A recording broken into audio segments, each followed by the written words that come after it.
Hi everyone, welcome to the stream. My name is Marlon and this is episode 21 of Kingdom Hearts 2. And right now we are talking about the weather, but if you guys haven't noticed, that the top bar is missing. Now why is that? Because out of the blue, it doesn't work. I went to the weather widget website and then suddenly it just disappeared.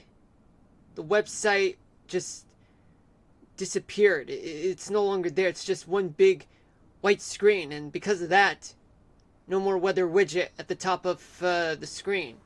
So my apologies for that, folks, but it was beyond my control at that point. So how you guys doing? Hope you guys having a good day, or hoping that you guys have better days ahead. For me, well, it's Sunday, so Sunday means just chilling, that stuff. But in my case, but for right now, let's just say I'm streaming right now, but not very pleased because of no weather widget at the top of the screen, which I deeply apologize. Well, folks, since I am not much in a mood, and also given that the top part may serve as a lost cause, sort of a lost cause, let's just go ahead and talk about the weather. So let me play the radar for you guys, just so that you guys know. What we're seeing throughout the past 3 hours. So, there are 11 severe thunderstorm warnings in Minnesota, Virginia, New Mexico, and Canada.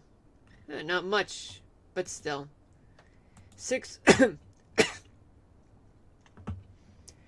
flash flood warnings in Ohio, Minnesota, Illinois, New Mexico, sorry,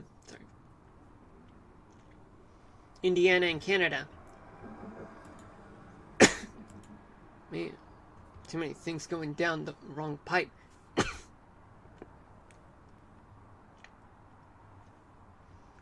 Special marine warnings in Virginia and North Carolina. And 11 special weather statements in Montana, North Carolina, Texas, West Virginia, Ohio, North Carolina,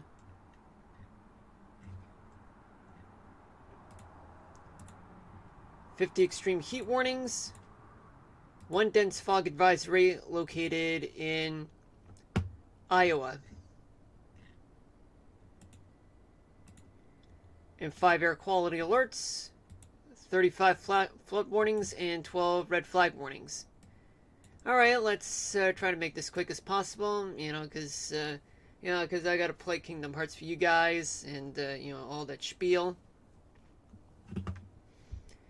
So, what's been going on today? Well, we had some spotty thunderstorms in parts of the Northeast, particularly in New England, especially in much of New York State, the eastern half of New York State, plus Long Island, and especially down in New Jersey and much of Pennsylvania in the past 3 hours. But there were more of which in the Mid-Atlantic, like the Delmarva Peninsula, the rest of Maryland, West Virginia, and especially in Virginia.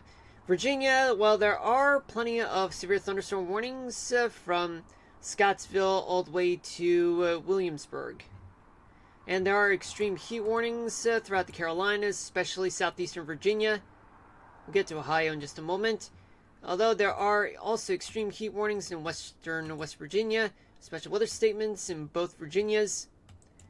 And let's not forget about air quality alerts throughout places like Long Island, all the way up to the capital region. None in New Jersey, but there are some in the southern half of Maine. So that means, now what's really causing all this?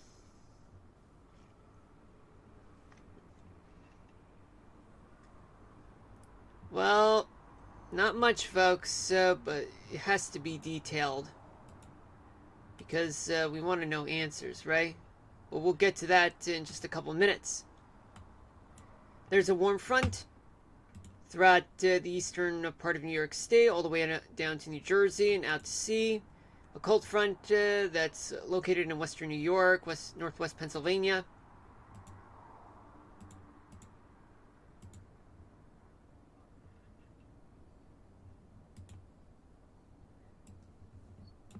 There are special marine warnings in Virginia, especially in the base of the Chesapeake Bay area. Plenty of special weather statements and special marine warnings just offshore from Wilmington, North Carolina. Plenty of extreme heat warnings from the Carolinas all the way down to Florida. Plus, just east of Macon. Well, when you factor in the humidity, then it gets worse, folks.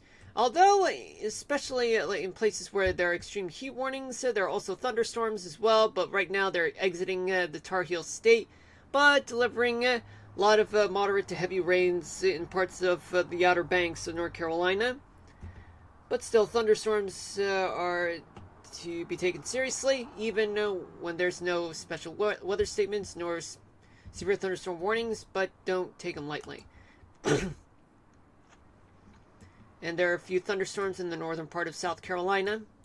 Nothing much in Georgia right now. Florida, just a few places with thunderstorms in the central part of the state, and a few parts of few thunderstorms in the panhandle of Florida. Tennessee, well, just very few thunderstorms, but they're growing so far, folks, in and around the Nashville area, especially northeastern, near La Follette, Tennessee, and also some thunderstorms, but nothing widespread though, but they're popping in Alabama and Mississippi, on the south sides, and the central part of Alabama too. But lots of spotty thunderstorms throughout southern Louisiana and even on the north side as well. While there are some extreme heat warnings from Mississippi and eastern Louisiana all the way up the Mississippi Valley into St. Louis, which we'll get to in a moment. Western Tennessee is also under a extreme heat warning. Eastern Arkansas, western Mississippi, northeastern Louisiana. Arkansas, there's just only a few places with thunderstorms at the moment, but in the past 3 hours there were some, but have slowly dissipated over time. But the danger is not out of the question.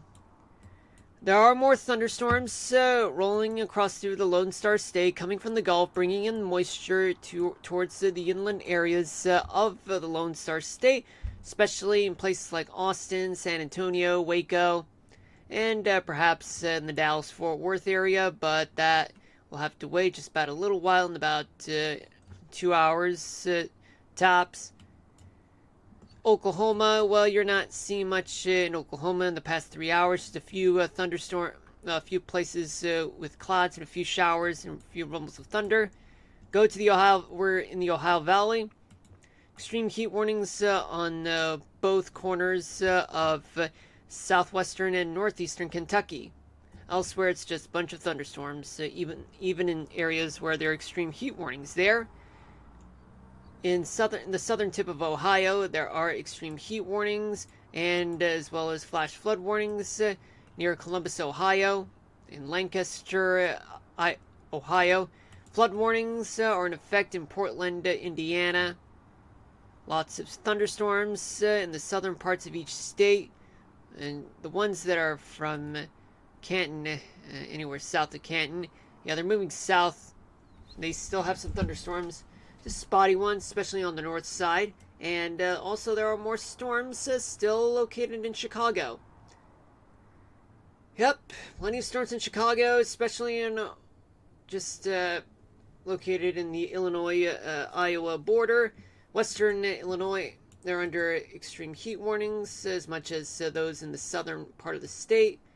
Flood warnings are in effect in some places along the Mississippi River. Stationary front is present throughout places like Cleveland, all the way to Toledo, Chicago, Madison, Duluth,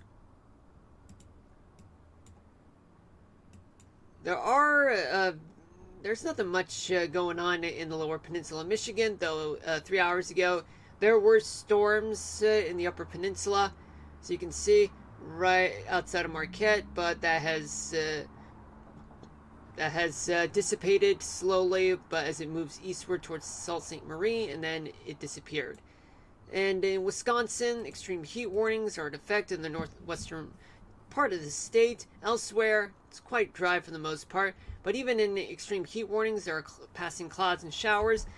And there are also some severe thunderstorm warnings and flash flood warning in Morris, Minnesota, along with the extreme heat warnings in the southern part of the state, and that includes the Minneapolis-St. Paul area. There are thunderstorms rolling across through the central part of the state, and all that's responsible for bringing in some hail and damaging winds over there. But I don't know about tornadoes, but maybe. But yeah, but still, like, you can never take storms too lightly, though. They're moving through, coming from South Dakota and a tiny bit of North Dakota, but elsewhere in North Dakota and South Dakota, well, it's quite clear for the most part in the past 3 hours, but on the western side, it's not much, though. Though South Dakota, there are under extreme heat warnings in the southeast part of the state. There's a cold front on the eastern side of North Dakota, then transition to a stationary front, then exits into Montana. Then we go to Iowa and the Missouri River Valley.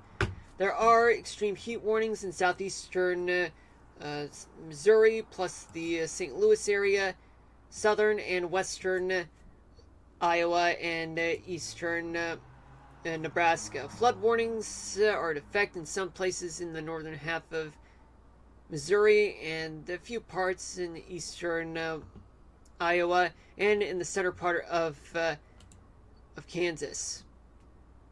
Thunderstorms, they're all over throughout parts of the southern half of Missouri, and even on the southeastern corner of Iowa. There is a dense fog advisory located in Mason City and around which, near Iowa Falls. Elsewhere throughout Kansas and Nebraska, well, in the past 3 hours, there hasn't been much action lately. Now we go to the Northern Rockies. There's a stationary front in the northern part of Montana, folks.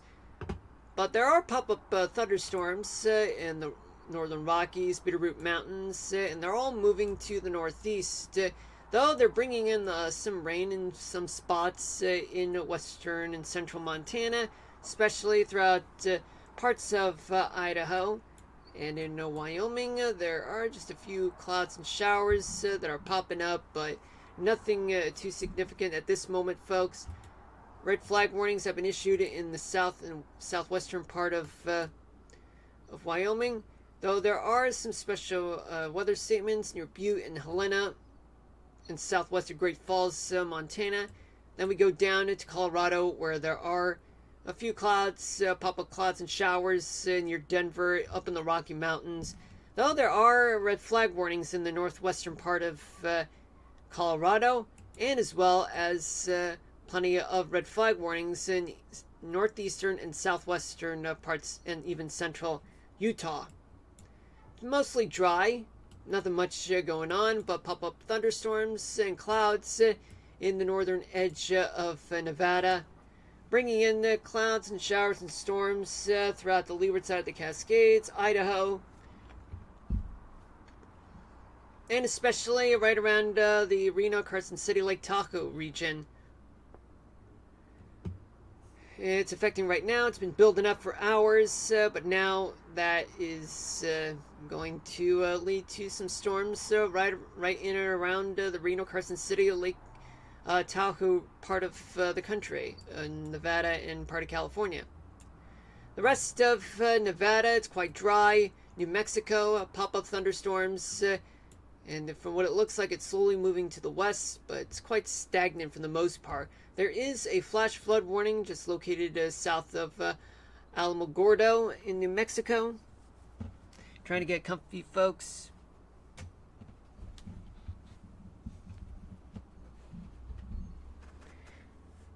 Right. Yeah, the rain.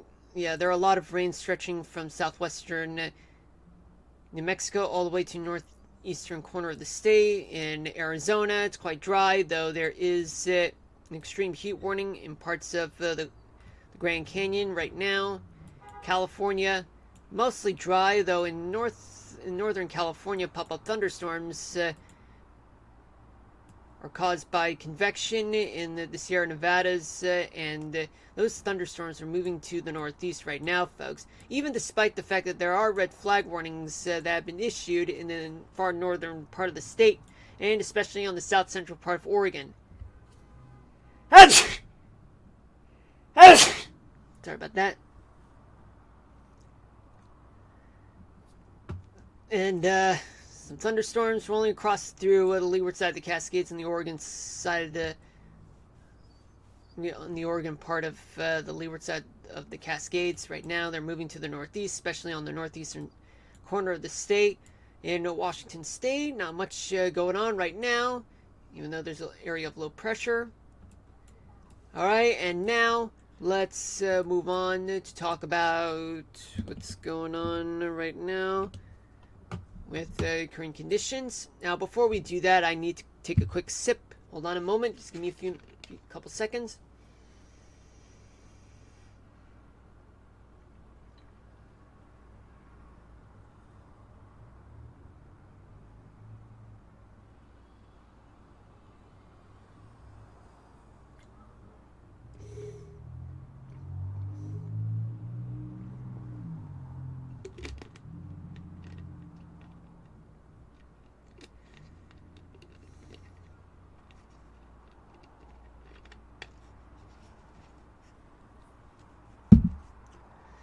All right.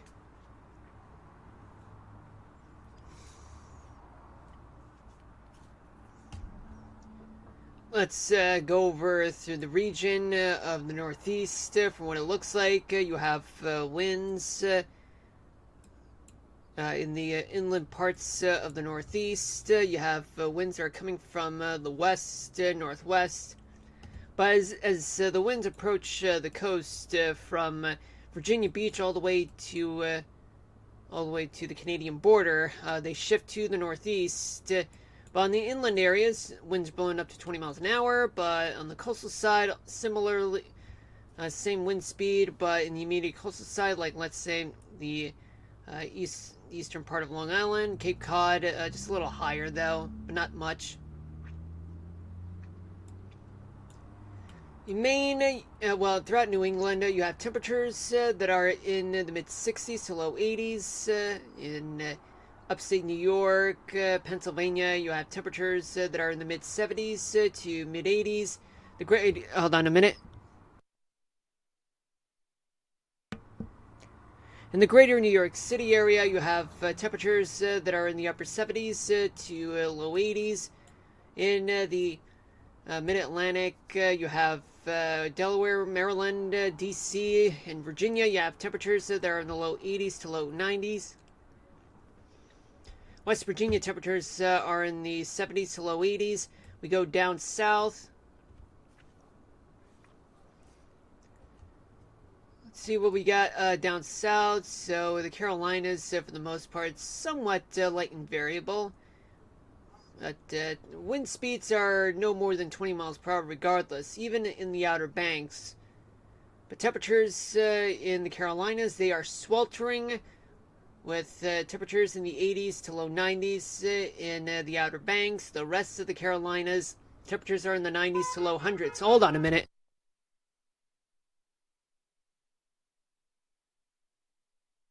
Sorry about that. Yeah, it's getting crazy in this town, folks, and I really got to do something about that on my end. I mean, I can't control traffic. Hold on a minute.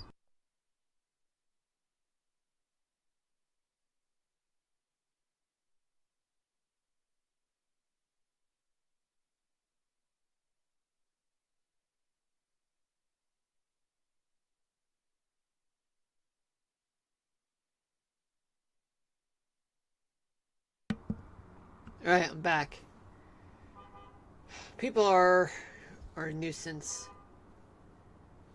All right, so now you get Tennessee. You have winds coming from the west, blowing up to 20 miles an hour.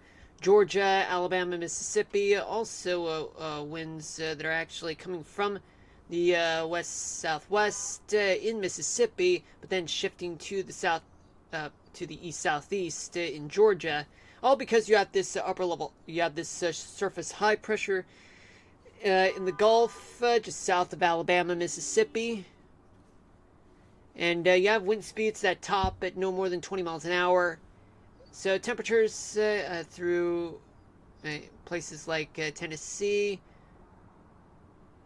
you have temperatures that are in the upper 80s to mid 90s.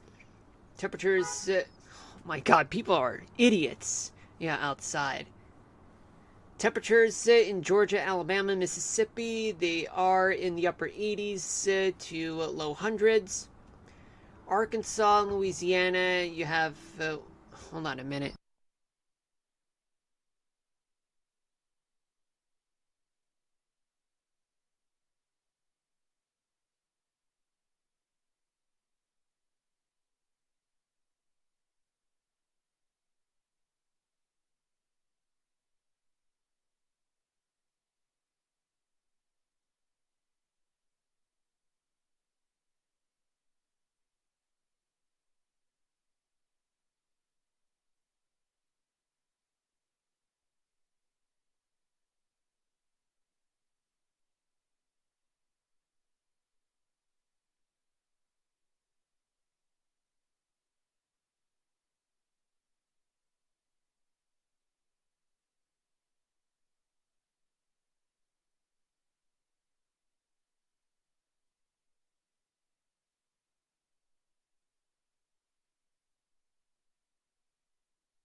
I'm terribly sorry about this, folks. I feel like as though they may be the same type of people that may be responsible for causing my streams from last weekend to be silent. It's unbelievable. I'm terribly sorry, folks, but there's nothing I can do at this point.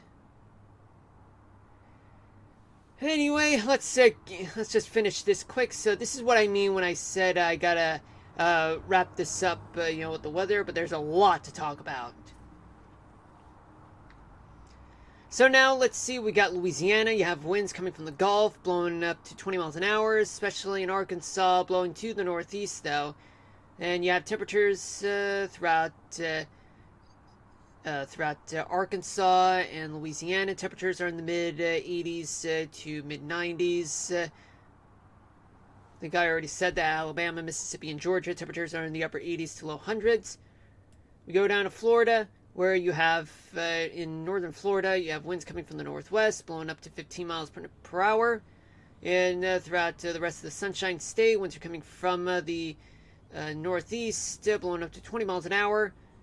Hold on a minute.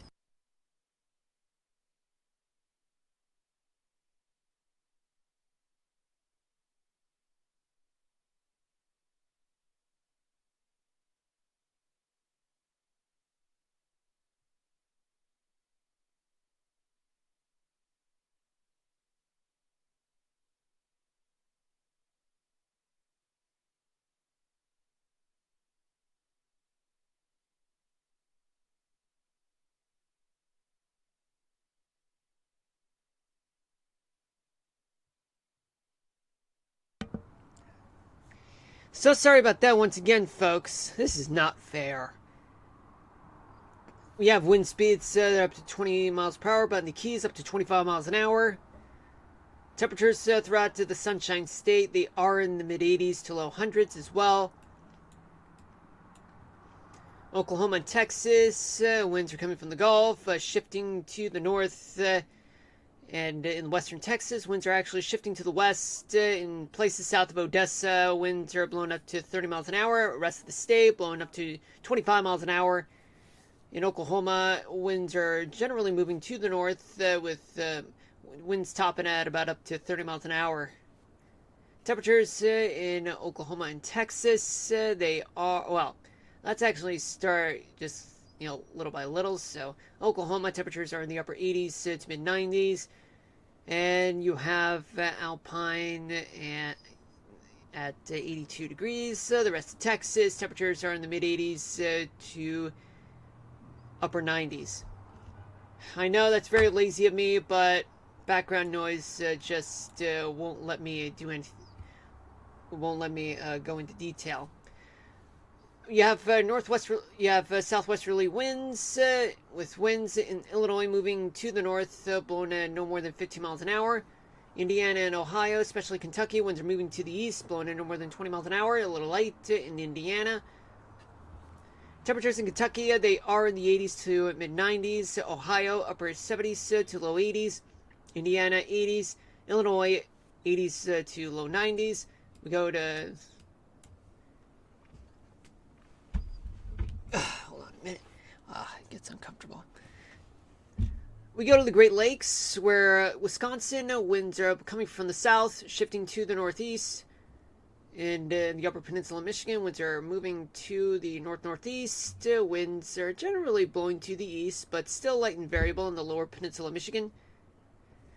Winds are very strong, just up to 25 miles per hour in the northwestern part of Wisconsin, in the Upper Peninsula, up to 25 as well. And the Lake Michigan shoreline, Wisconsin, winds blowing up to 30 miles an hour. Temperatures in both peninsulas of Michigan, they are in the 80s, as well as Wisconsin. We go to Minnesota and the Dakotas. Man, this will never end. The whole background noise.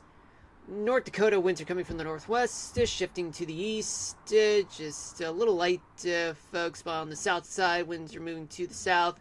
But still light, though. But in the northeastern part of the state of North Dakota, winds blowing up to 20 miles an hour.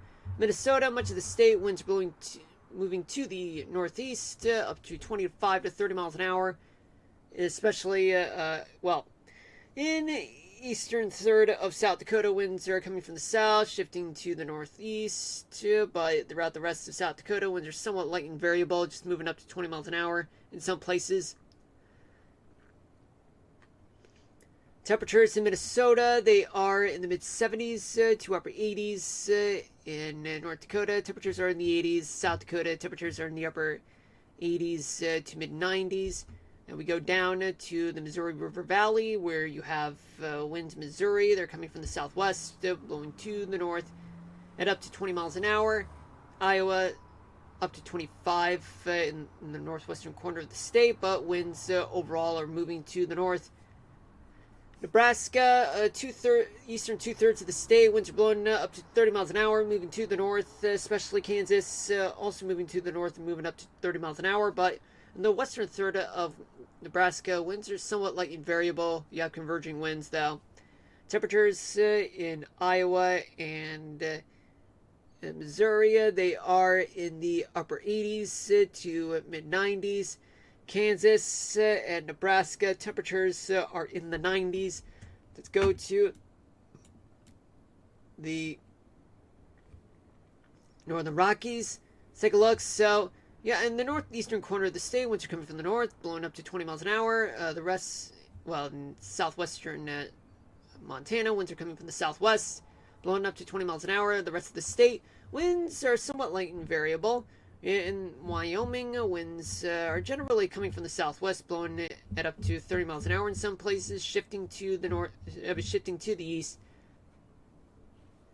Idaho, winds in the southern half of the state. Winds are coming from the southwest, blowing up to 30 miles an hour in some places. In northern Idaho, winds are moving to either the north or to the east, but I would say northeast just to average it out. We got temperatures in Montana. They are in the mid 70s to mid 90s. Wyoming temperatures are in the 80s to low 90s. Idaho in the northern half of the state, they are in the 70s, southern half 80s to low 90s. We go down, I don't know if I already said, but yeah, 80s to low 90s in Wyoming. Let's go to Colorado, Utah, and Nevada. So we got Colorado in the eastern half of the state. Winds are somewhat light and variable. Western half, winds are coming from the southwest, moving up to 30 miles an hour in some places. Utah, winds are coming from the south. In many places, they're blown at up to 30 miles an hour. In Nevada, much of the state, winds are moving from the south, but in the western part of the state, just a little light and variable though. But strongest winds are in the southeastern part of the state, moving up to 25 miles an hour. Colorado temperatures are in the upper 80s to mid 90s, upper 90s. Utah, mid 80s to mid 90s. Nevada temperatures in the northern half of the state, they are in the upper 70s to the 80s. Southern half 90s to low hundreds. Excuse me. In New Mexico, much of the state, winds are moving to the northeast, but winds in the southern part of the state, they are moving to the west, but shifting back to the northeast. Well, not back, but moving to the northeast. But in some places, winds are moving up to 30 miles an hour. Arizona, winds are coming from the Gulf of California, moving to the north-northeast, and with some places like Flagstaff moving up to 30 miles an hour. Then we have temperatures that are in the upper 80s to mid 90s in New Mexico, Arizona. Northern half of the state, they are in the low 80s to mid 90s. Southern half of the state, temperatures are in the triple digits. California, let's take a look at California. So you have a lot of onshore winds, but in the coastal parts, some parts of the beaches of California, the winds are up to 30 miles an hour, moving down south, moving parallel to the California coast, but winds that are moving onshore, they are moving up to 20 miles an hour, or up to 25 in a few places. Moving inland. Let's see what the temperatures are like. So we go up the coast from the San Francisco Bay Area all the way to Eureka. The temperatures are in the upper 50s to upper 70s. Down the coast from the San Francisco Bay Area all the way to the U.S.-Mexico border, temperatures are in the 70s to low 80s. Then you got the Central Valley of California. Temperatures are in the mid 80s to mid 90s. Temperature in Indio is at 102 degrees.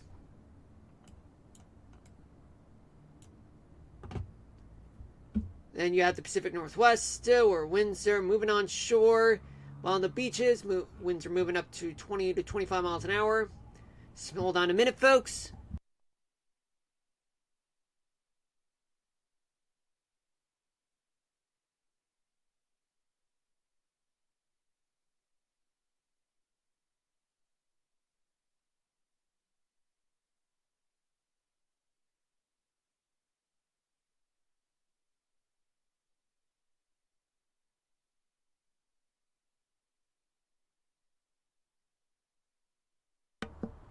Alright, I'm back.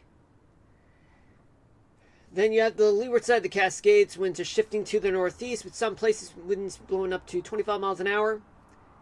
You get temperatures all across Oregon. They are in the mid 70s to mid 80s. Washington State, temperatures are in the 70s to mid 80s. Then we go nationwide, and we'll see what the gusts are like. Wind gusts are moving up to 40 miles an hour throughout parts of the Northeast. In Maine, also definitely close to 40 miles an hour. mostly because of the storms. From Texas all the way to Minnesota, winds are blowing between 30 to 40 miles an hour, maybe a little higher in a few places, mostly because of storms. And let's not forget about, well, not really because of the storms, actually, but it's all because you just happen to have a lot of areas of low pressure.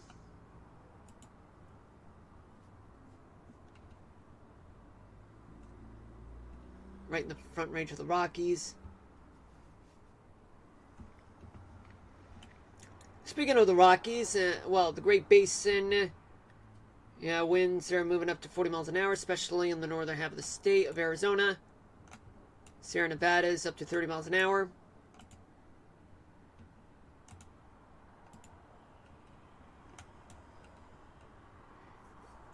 You have some humidity throughout parts of New England, all the way to New Jersey, upstate New York, the Ohio Valley, parts of Minnesota, and even southeastern Texas.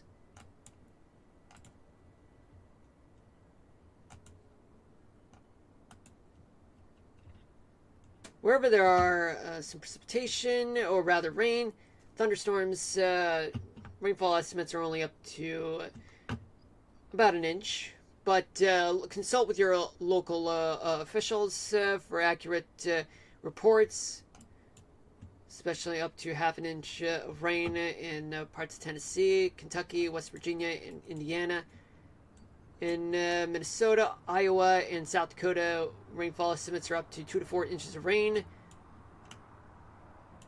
Right. Now, switch gears to here. But before we do that, nothing in the tropics so far, folks, in the next 7 days. Let's see what we got here. So let's assume that this is right now. You got an upper level high that's situated all across the south, the Ohio Valley, and the southern Great Plains, and all of that has contributed to excessive heat warnings throughout those parts of the country. That equates to about a ridge that's located over from from the Colorado Rockies all the way to the Ohio Valley, parts of the Ohio Valley, I should say, or Illinois. But regardless, there's storms that are gonna build up. Well, there are storms that are actually located in the northern Rockies, and a few parts of the Ohio Valley as well, but so far it's just a stationary front, folks. There's a tiny bit of trough north of Minnesota. So there's basically a lot of heat throughout the south, the Ohio Valley, and even parts of the Great Plains.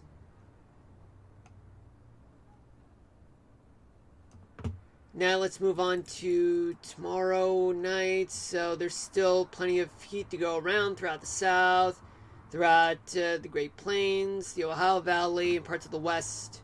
But there are storms that are going to build up throughout the Great Basin and the Rockies. But we'll see about that once we get to the 3-day forecast, folks. I mean, there is a trough just off of the Pacific Northwest, and a big ridge, but flat, somewhat flat, that's over the central part of the country. Now, as we move to Tuesday night, we have a weakening heat dome, which means that there is going to be a trough just up north near Hudson Bay in Canada, and another trough off of Central California. And from what it looks like, there's actually somewhat of a weak ridge. Hold on. I would say for the most part, there could be storms. Well, there could be like a cutoff trough for some reason. Yeah, it sounds vague on my part. But my point is, folks, is that there could be weakened storms Yeah, I wouldn't call it a severe weather event, folks, but we'll check on that sooner or later. But regardless, there's going to be some wet weather throughout parts of the West and the Great Plains as well, up until the Northern Plains. Plenty of heat to go around throughout the South, and the Mid-Atlantic, and even the Mississippi Valley. And finally, by Wednesday night, there's going to be a deep trough located over California, a ridge that's going to be over the Colorado and Wyoming Rockies, especially another trough, but kind of flat. It's going to be over the Great Lakes region, and there's going to be a ridge, from what it looks like offshore, off the East Coast, which means there could be some wet weather in the Great Basin, the Northern Rockies, especially in the Great Lakes region, Ohio Valley, and parts of the Northeast too. So there could be some heating that could be involved throughout parts of the Southeast up until the Mid-Atlantic. But we'll see about that, folks. Now we're going to transition back to Radar Omega just to see what's going on. Okay. Now, of course, the red means that there's a tornado warning, but that is Canada's problem. I mean, because that's beyond my jurisdiction and beyond the scope of the stream.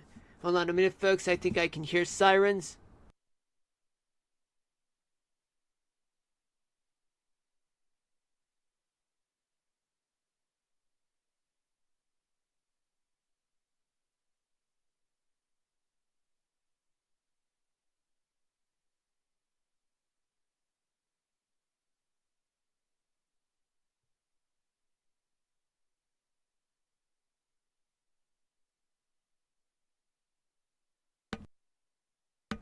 Alright, I'm back. Alright, now let's talk about 3-day forecast right about now. It is 6:42 p.m. Eastern Daylight Time. Welcome to the stream for those of you just tuning in. My name's Marlon. This is episode 21, Kingdom Hearts 2, and we're going to get to that in a few minutes. Right now, I just got to do the weather. That's what I usually do, which lasts for about an hour in the first hour of the stream. After that, it's the second hour of the stream featuring me playing Kingdom Hearts. Because I talk about the weather because I'm a meteorologist, a degree meteorologist, which means that if you guys got any questions for me to ask, just go ahead and do it.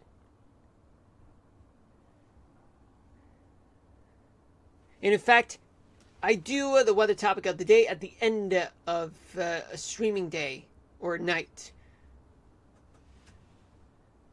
So you can pretty much look back at my previous clips for more information so that you guys would find out about any of the clips that I've done, any questions that you guys may have, which I made clips about it, but any new ones, any ones that have not been done yet, well, that could be the next weather topic of the day.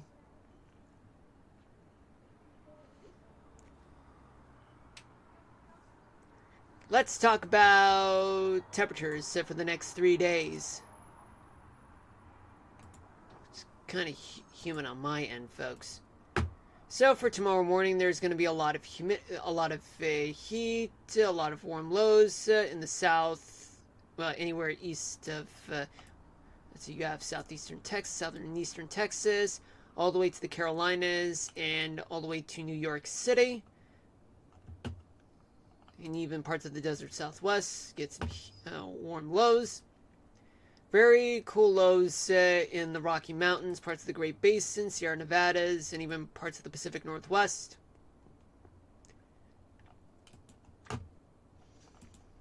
Tomorrow night, well, for tomorrow night, there's going to be a lot of heat in the southern half of the country, plus the Great Plains, with the exception of North Dakota. And plenty of heat throughout much of the Great Basin and the leeward side of the Cascades too. Central Valley, California, Desert Southwest is part of the southern half of the country. we move to Tuesday morning, where there's going to be plenty of warm lows throughout the southeast, the lower to mid Mississippi Valley, to the mid Atlantic, and parts of the coastal part of the Northeast, too, and even the southern Arizona. Plenty of chilly lows throughout the Rockies, parts of the Great Basin, Sierra Nevadas, and even parts of the Pacific Northwest.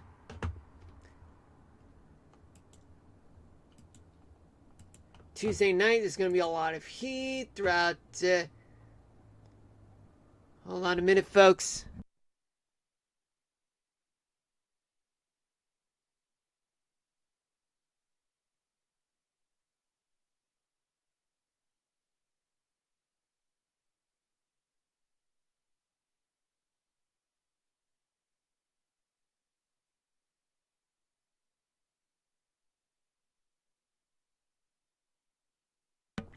Sorry about that, folks. For Tuesday night, there's going to be a lot of heat from New York City all the way down to Florida. Plenty of heat throughout the rest of the South, central, southern Great Plains, desert Southwest, much of the West Coast, the Great Basin. Although the coastal part, the beaches of the Pacific Northwest may be cooler, though. That's your best bet to escape from the heat. For Wednesday morning, it's going to be very warm for the morning hours from the mid-Mississippi Valley, mid to low Mississippi Valley, especially the southeast and coastal part of the northeast too. Southern Arizona, chilly temperatures in the Rockies, parts of the Great Basin, and even the coastal part of the Pacific Northwest. Parts of, yeah, I think I already said parts of the Great Basin. And finally, plenty of heat throughout the southeast up until New York City. Plenty of heat throughout Texas, throughout the lower Mississippi Valley, southern plains, especially in the much of the west, getting a lot of heat going. Now let's talk about humidity. Well, folks, there's anywhere east of the Rockies, there's going to be a lot of humidity, and just a little bit throughout parts of the West Coast, and especially in New Mexico.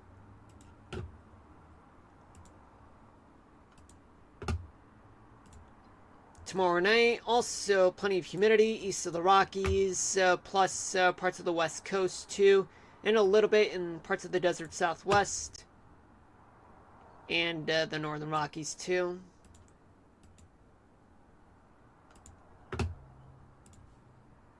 Also, for Tuesday morning, anywhere east of the Rockies, it's very humid. A little less humid in parts of the Dakotas, but still plenty of humidity to go around, especially more humidity in the desert Southwest. Maybe a little less humid in parts of the West Coast.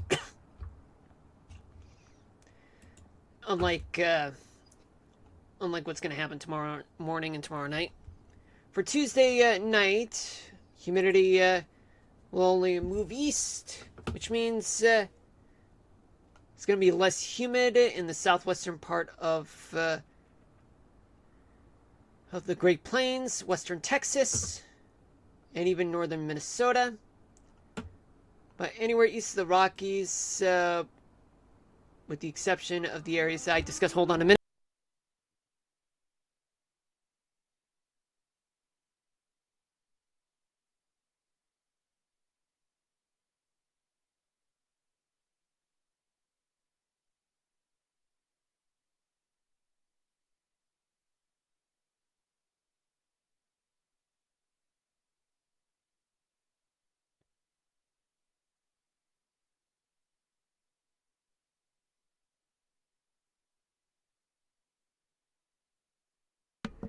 Sorry about that, folks.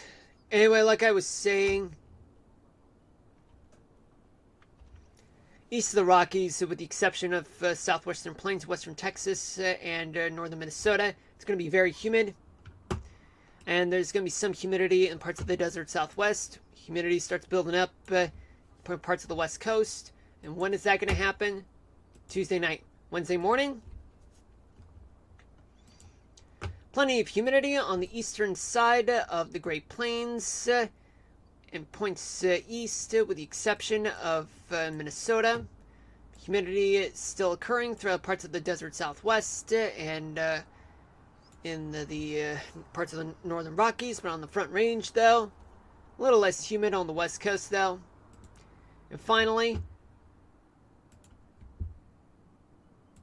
Wednesday night, it's only going to be very humid anywhere east of the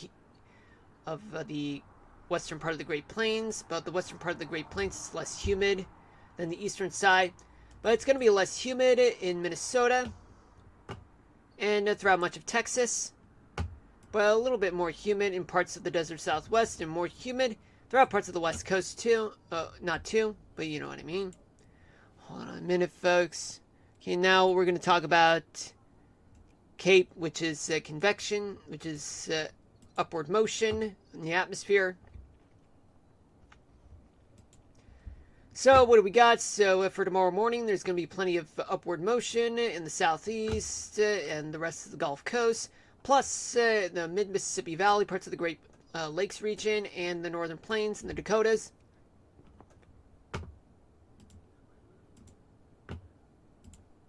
What about tomorrow night? A lot of upward motion all across the Midwest.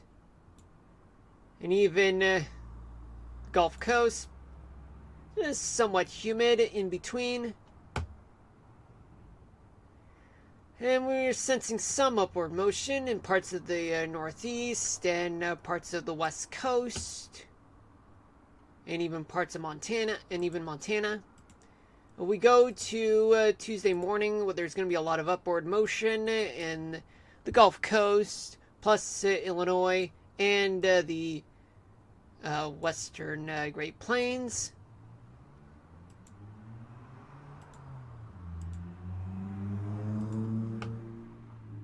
For Tuesday night, there's going to be like a significant amount of updraft in the Mississippi and Ohio valleys, especially the South, Florida, all the way until you get to Wyoming and Montana. Some convection in parts of the Mid-Atlantic and parts of the Northeast, especially the desert Southwest and parts of the West Coast, particularly in the northwestern part of the country, which will happen Tuesday night, as I said. Wednesday morning, it's going to be a lot of convection in the Mississippi Valley. Parts of... my God, I'm so sorry about that. Throughout the southeast, some convection, the Ohio Valley, the northeast, parts of the northeast mid-Atlantic, and even the northern Rockies. For Wednesday night, a lot of convection throughout the south, with the exception of much of Texas and much of Oklahoma. And convection, there's a lot of which throughout the Northeast, the Ohio Valley, the Mid-Mississippi Valley. But in places where there's a decent amount of convection, they're located in the Rockies, parts of the Great Plains, especially in the Pacific Northwest. But most notable in the Cascades, as you can see. Now let's talk about radar. Let's talk about any chances of storms. Well, folks, I can tell you this, is that tomorrow morning there is going to be a few clouds in the northeast, but not too significant, with the exception of the coastal part of the Mid-Atlantic. Leftover showers and storms. But there's going to be storms throughout parts of the Ohio Valley, especially on the western side of the Great Lakes region, in the upper Mississippi Valley, the Dakotas, even the leeward side of the Cascades, a few showers. Now we talk about tomorrow night. What do we got? So for tomorrow night, parts of the southeast still will get some showers and storms going. Parts of the Ohio Valley too. And especially in the Colorado Rockies, all the way down to the desert southwest, and as well as the northern Rockies, Bitterroot Mountains, all the way to the Sierra Nevadas, leeward side of the Cascades too. Oh yeah, and let's not forget about some showers in the Dakotas. For Tuesday morning, there's going to be plenty of Wet weather, some storms throughout the southeast, the Ohio Valley, parts of the Great Lakes too, with plenty of storms to go around, especially in the Dakotas, parts of Montana. A few clouds and showers in the northwestern Great Plains and Wyoming Rockies, and some showers and storms in the desert southwest and on the leeward side of the Cascades and the Great Basin too. What about for Tuesday night? So by Tuesday night, lots of storms throughout the south, the northern plains, Rocky Mountains, parts of the desert southwest, parts of the Cascades, the Great Basin, I mean. And yes, parts of the Cascades too, but it's not significant though. And even more storms in parts of the Great Lakes region too. Let's not forget about that. Now, what about for Wednesday morning?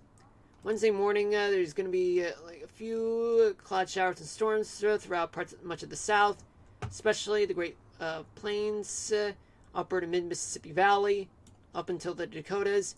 A few cloud showers and storms throughout the Rockies and the desert southwest, and especially in the Sierra Nevadas, Cascades, leeward side of the Cascades too. A few clouds and showers, stray ones offshore, just some going into the immediate part of the west coast.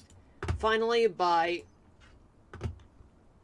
my Wednesday night, there's going to be some storms that's going to happen throughout the northeast, the Ohio Valley, the mid-Mississippi Valley, and more storms in the south. What a surprise. Especially more storms throughout the Rockies, parts of the Great Basin, desert southwest, and the Sierra Nevadas, even parts of Oregon and California, the Cascades too. A lot of activity for Wednesday night. Alright, folks. Yeah, that's that for the national weather discussion. I went through quickly. I never thought I'd really get through it in less than an hour. But now that I have, that's good. But only because, well, I had to hurry because sometimes background noise might interfere with a lot of things. And while they have, but at least I kept it short. Alright? And for those of you who wanted details, I'm sorry, but background noise is to blame. Hold on a minute, folks, while I set up Kingdom Hearts 2, so let's...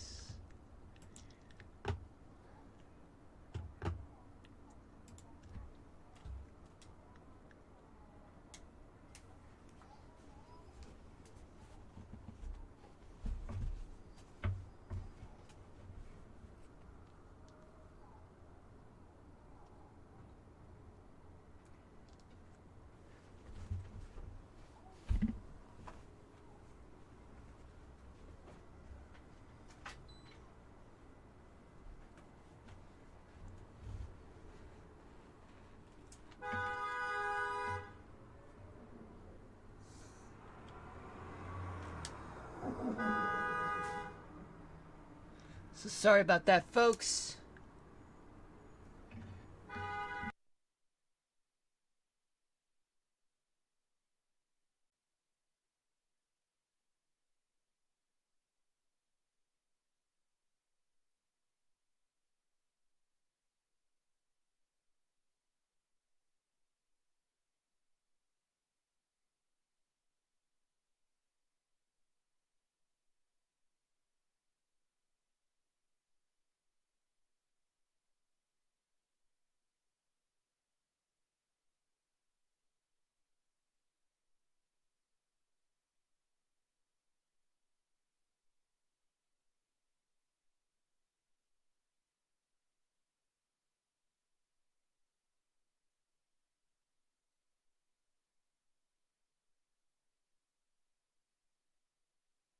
Alright, I'm back, folks.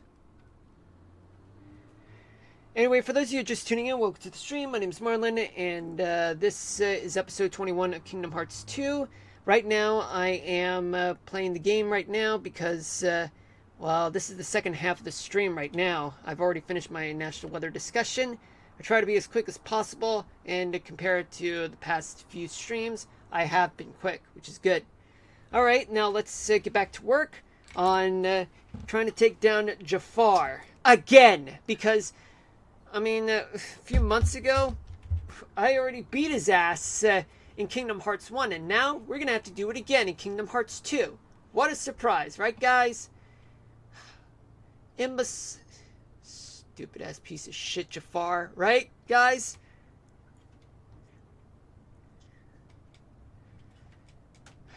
Let's go. Iago, you better not be such a swine by switching back to Jafar's side. Flying piece of shit. Let's go, Aladdin.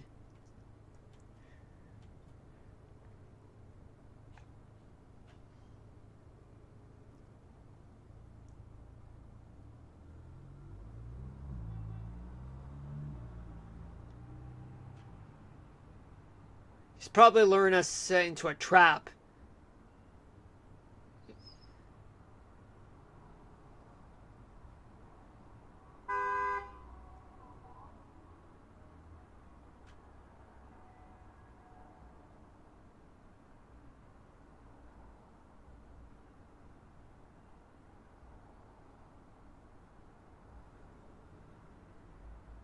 Yeah, dumbass.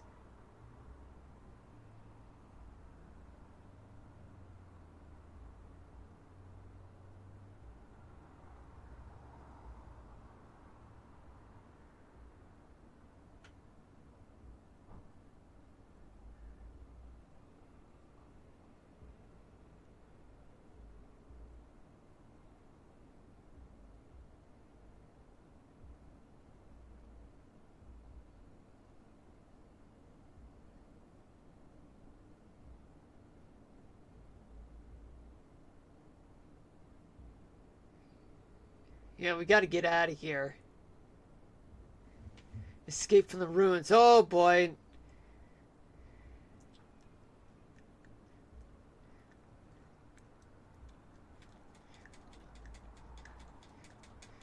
Yeah, I gotta beat those assholes right now.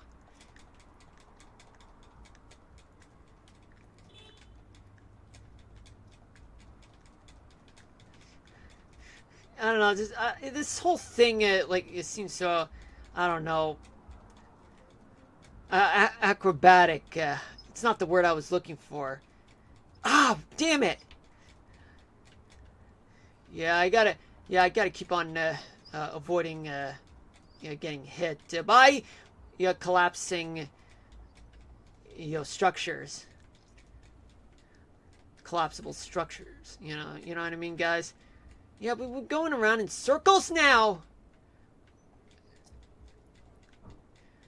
For some reason we're supposed to get the hell out of here, but unfortunately we're going around in circles for some weird reason. Probably because we need to take down a bunch of heartless assholes, right?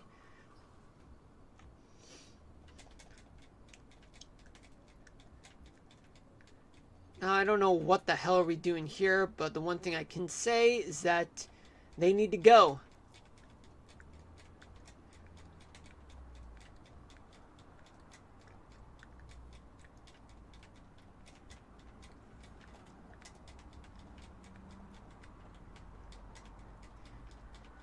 Okay, Sora leveled up to 38.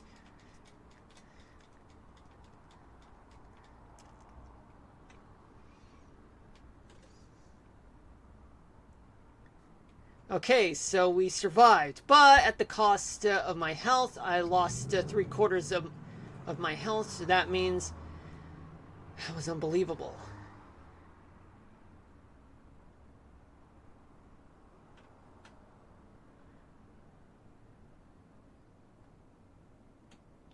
Yeah. Of course, we need to save, guys. We need to save because, a friend of mine once told me saving is your best friend. And that is definitely the most useful advice that will ever keep on happening for as long as we live. And for as long as gaming exists.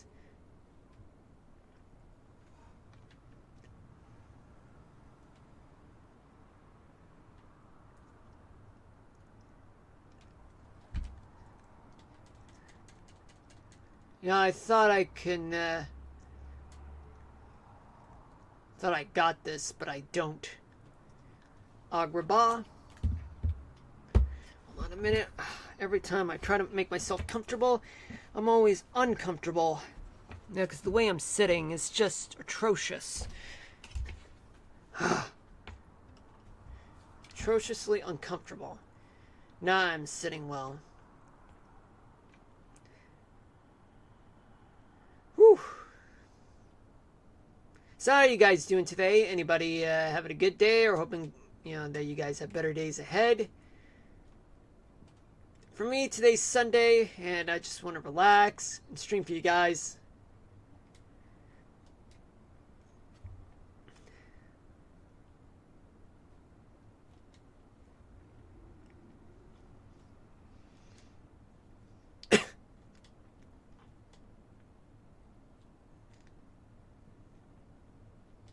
Mm-hmm. You were working with Jafar, huh? Bullshit! That's Jafar talking.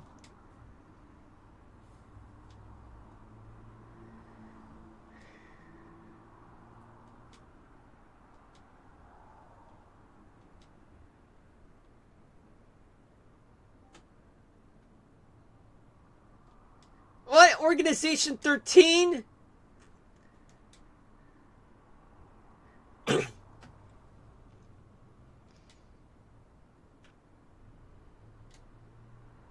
Well, I gotta get rid of both Jafar and the Organization 13 and kick both their asses.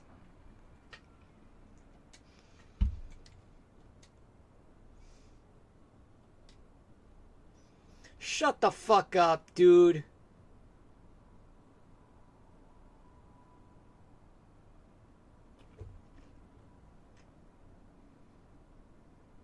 So, we're at it again.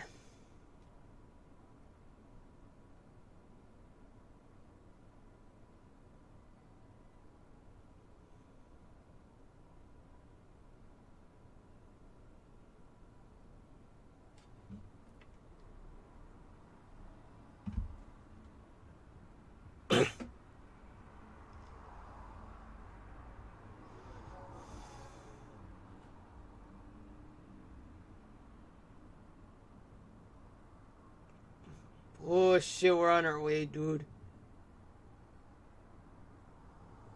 You were saying?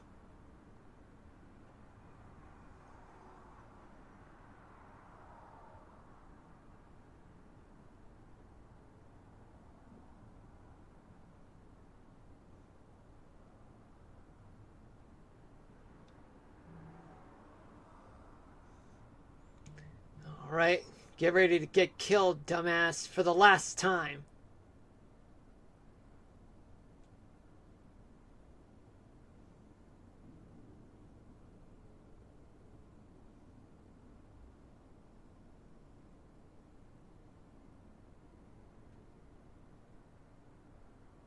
Yeah, he's gonna blow up the entire town of Agrabah. But not unless we do something about it.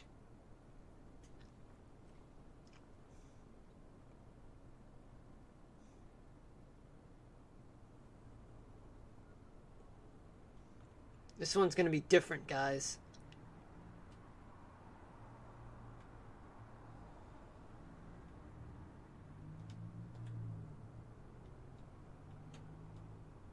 Ah! Damn it! Try to avoid it. Fuck.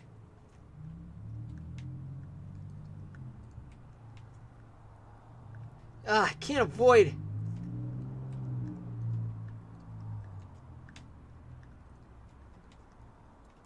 You gotta swerve around.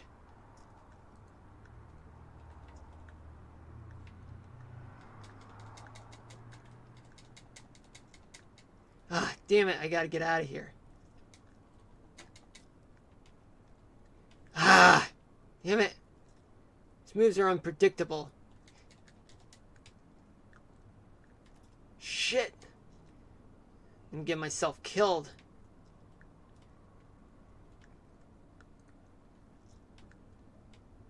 gotta come up with a strategy on how to evade those attacks.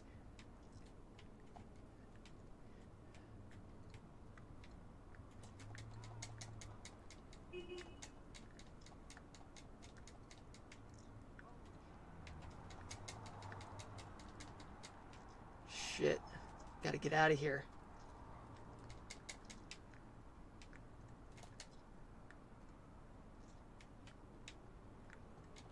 I...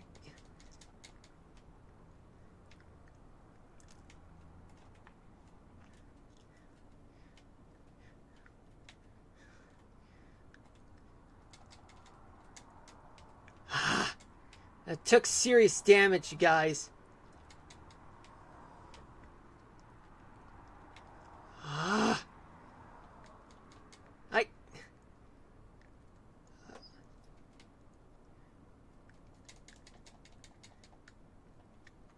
Fuck.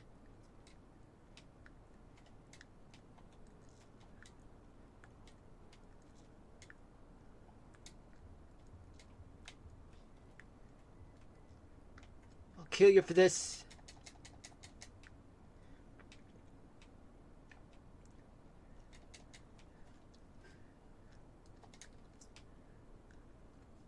I don't know how to avoid...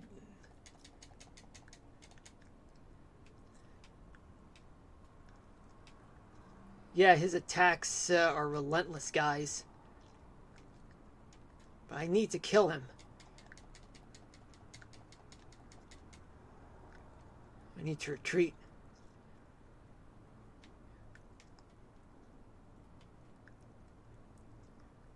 Ah!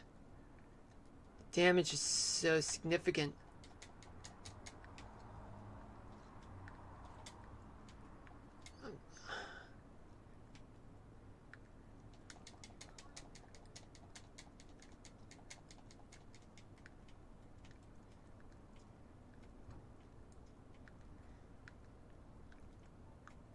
Ah, why do I keep getting hit?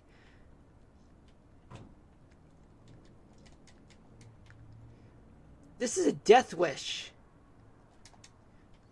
I keep, like, avoiding the attacks, but unfortunately, there's just no way of escaping.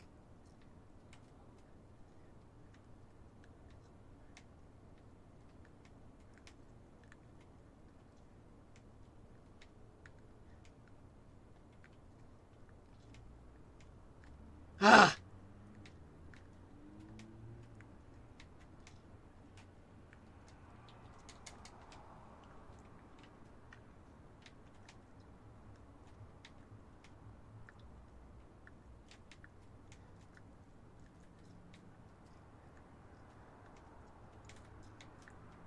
Yeah, I have to come up...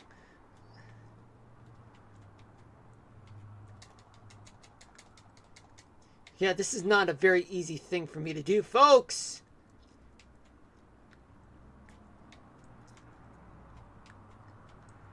Ah! Damn it. There's no way to avoid any attacks.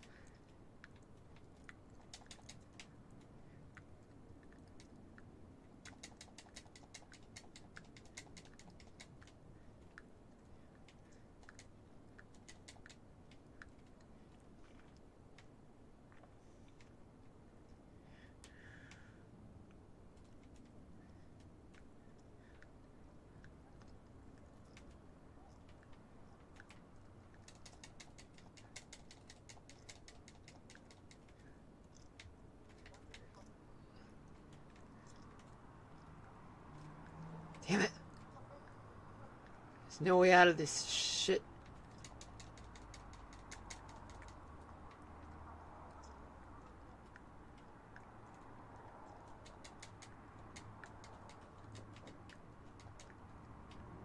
Ah!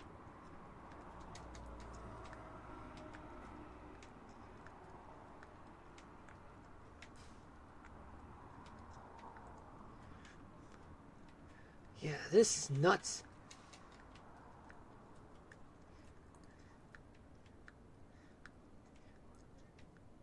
What the hell are those?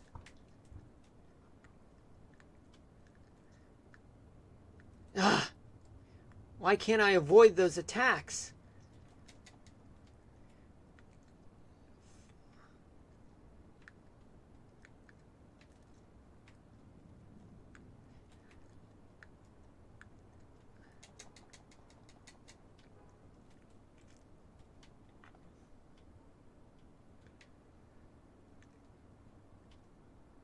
I can't drive. I can't do anything.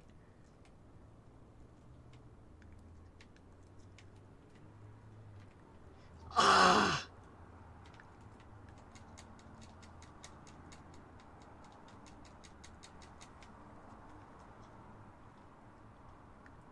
You know, one more hit, Yep.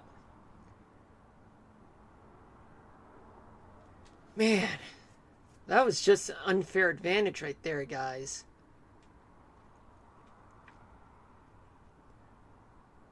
I mean, I don't know. I don't know why those guys didn't really bother to help. But let me just see what I can do about this, folks.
Alright.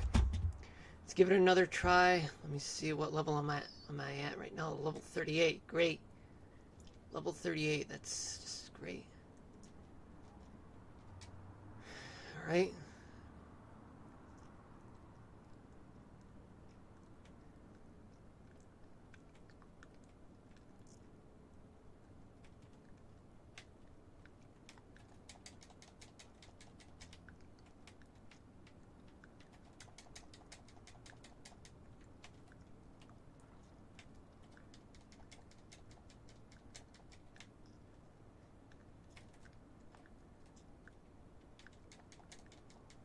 Damn it. Ah.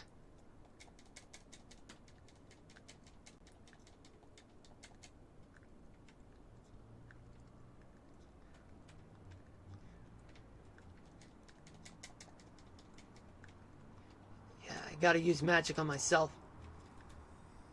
Ah. Damn it. Keep coming after me. Ah. Keep shooting me at every angle.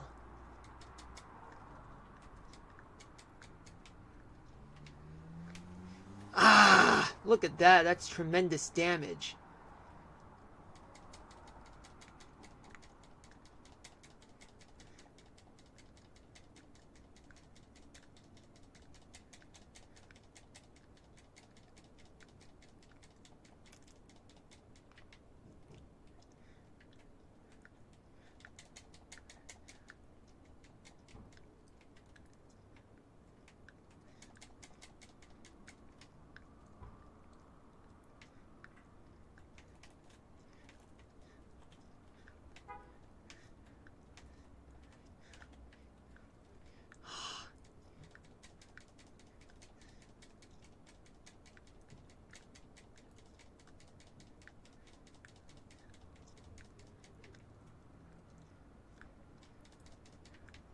All right.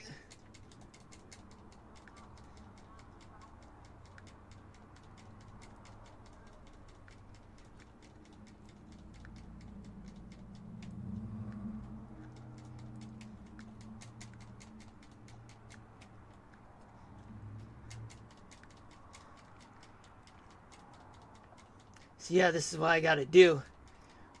Find this weak spot.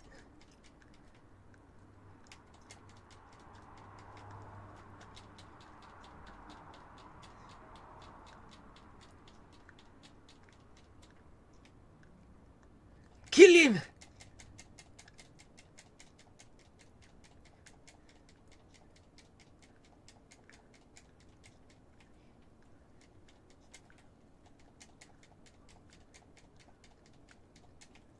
Ah!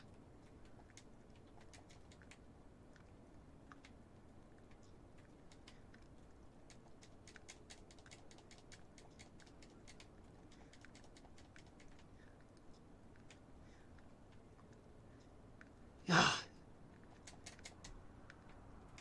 Let's finish him off!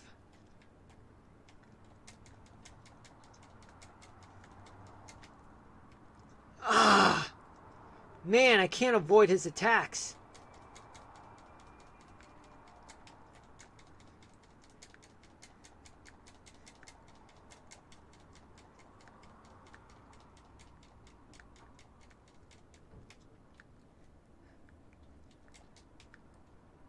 Man, they don't want...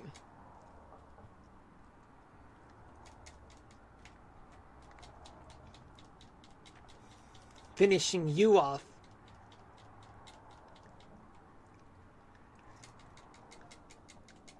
Yeah, this is gonna take a lot of work for this to happen.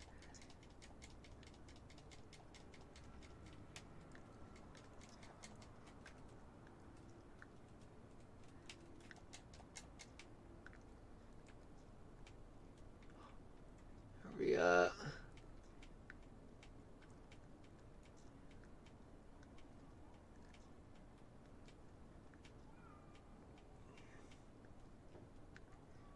There's just too many. Oh, fuck.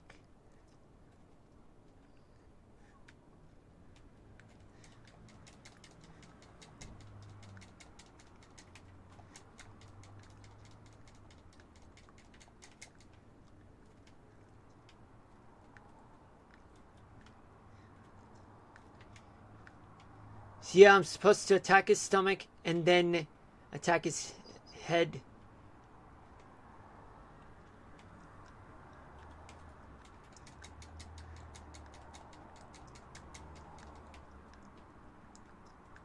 Damn it.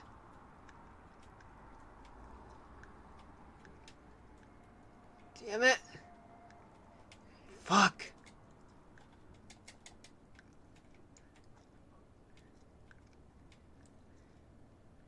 Yeah.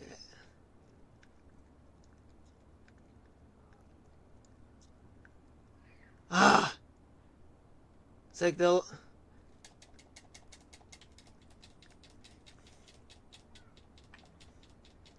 Gotta finish this motherfucker off.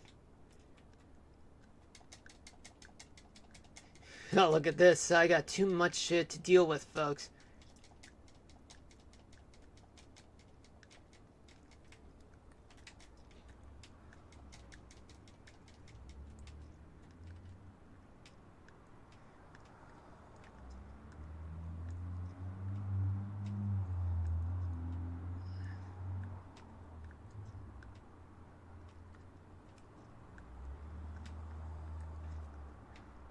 Ah, man, it's like a rain day full of debris.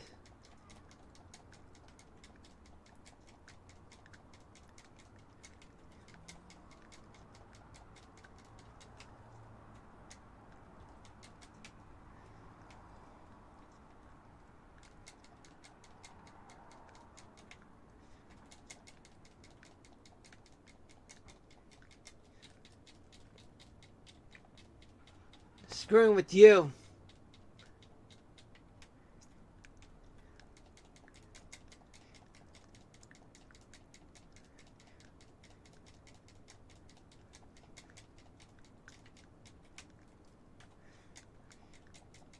Okay, now this is the most serious part of taking on Jafar. Ah, I can't avoid many attacks, guys. It's just too much for me to handle.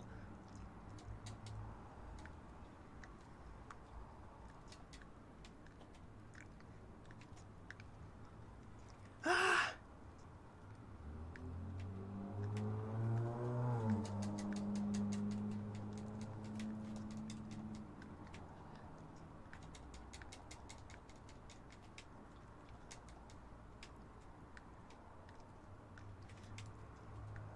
Yeah, this part is hell.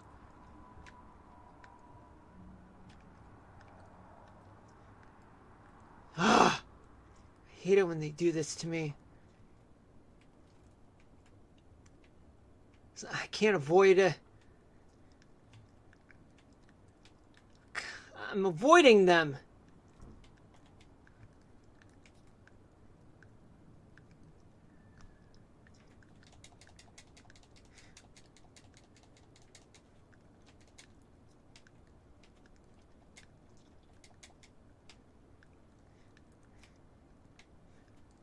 Man, I'm getting attacked everywhere.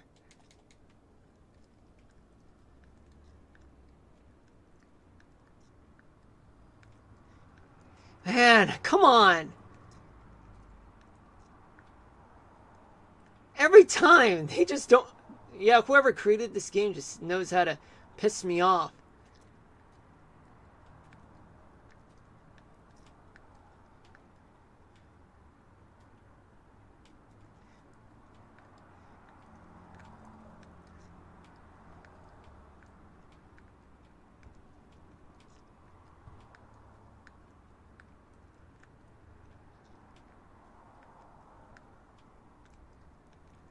Ah, why?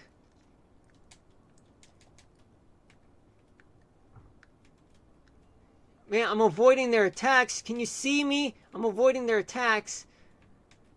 Ah, I'm going down. This is torture.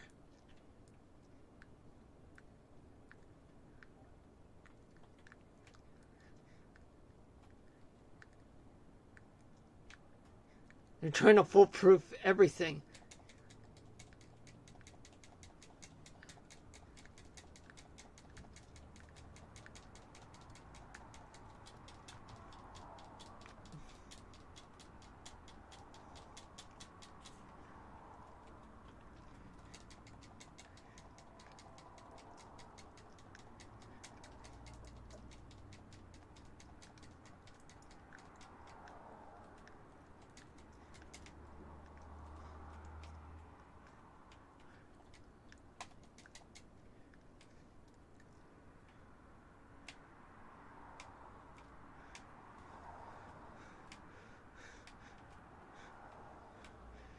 Ah!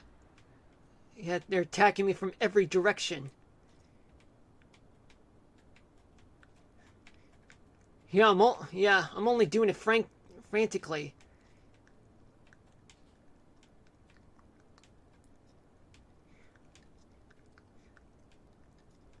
Ah! It's like getting struck by lightning in every direction.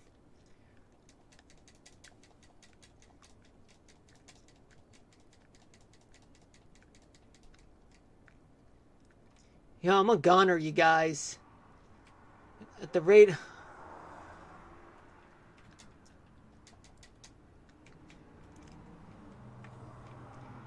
Look at this.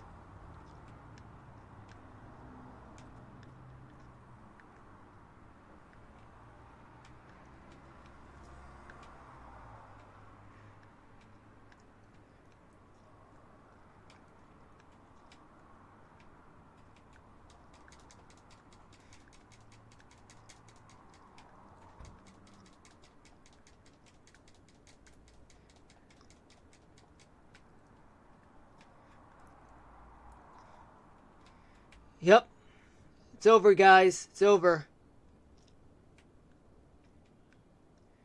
It's over. I can't avoid more attacks, because... Yep. I'm always out of options, guys.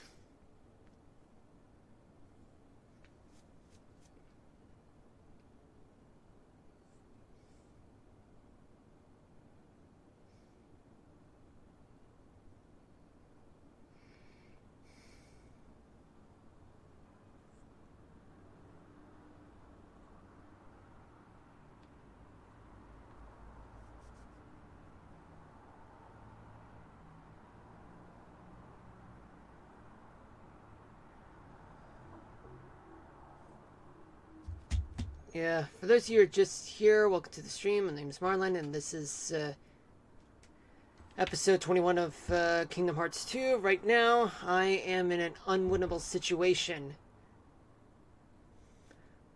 Apparently, I'm supposed to use a dodge roll. That's dodge slash, but no dodge roll.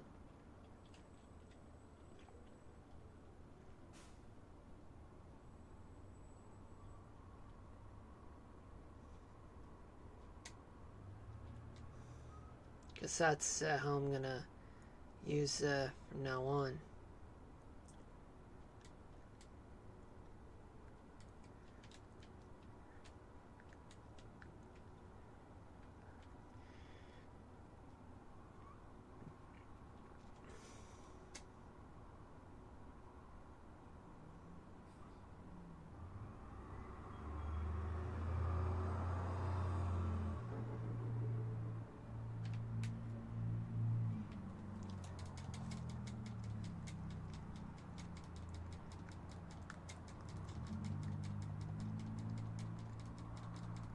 Ah! Wow!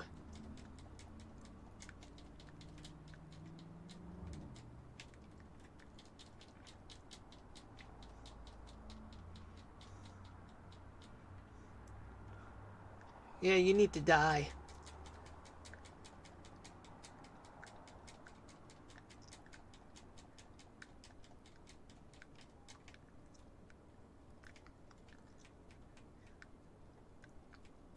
Ah!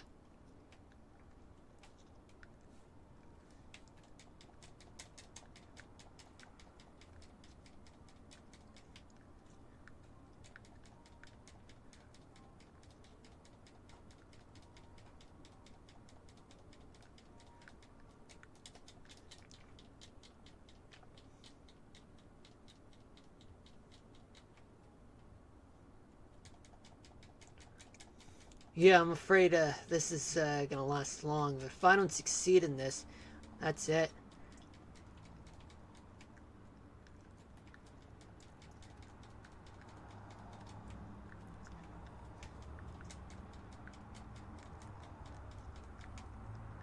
Wow, look at all the damage I've caused. I don't know what's worse, taking on one of the members of Organization 13 or Jafar.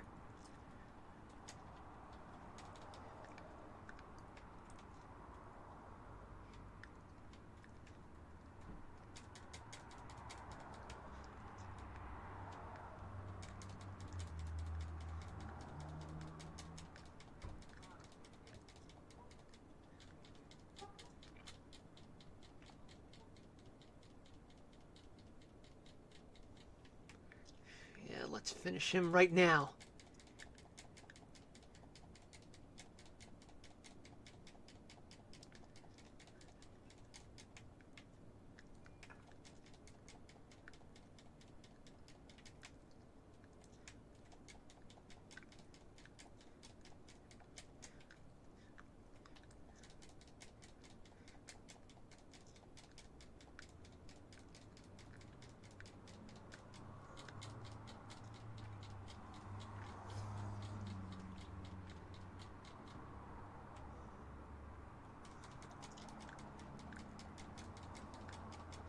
Yeah, the job is far from done, you guys, and it's gonna get worse from here on out.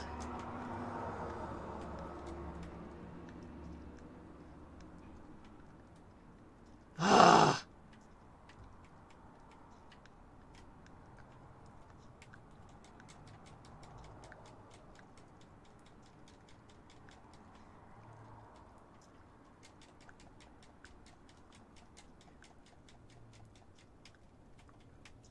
Ah!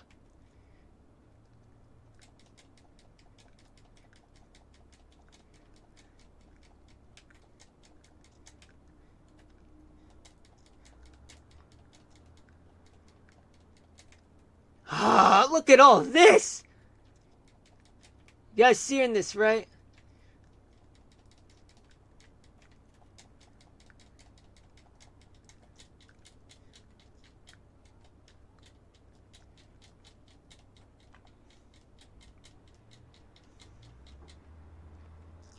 Let's finish him now.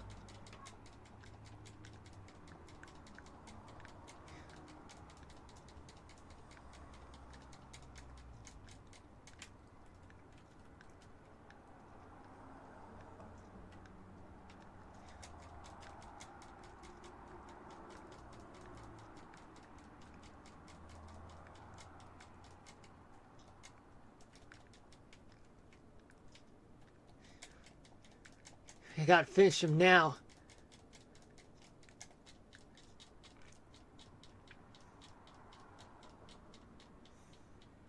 Let's finish him now. Come on, come on, come on.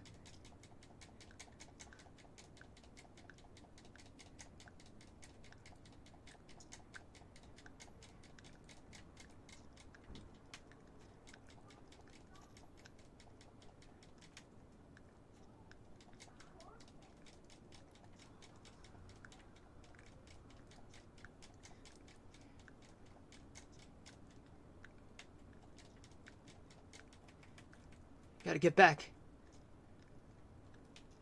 Ah, look at all that.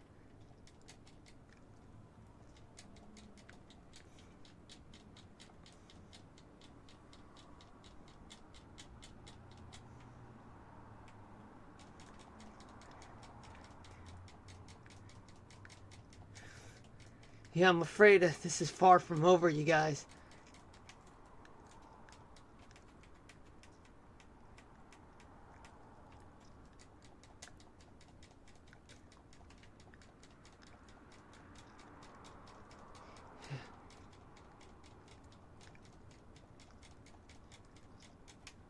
Oh, shit, shit, shit, shit, shit, shit.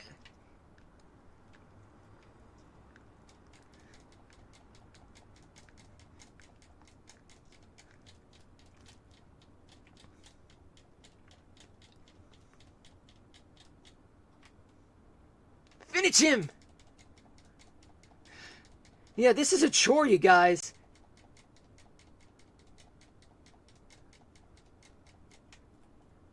Ah, damn.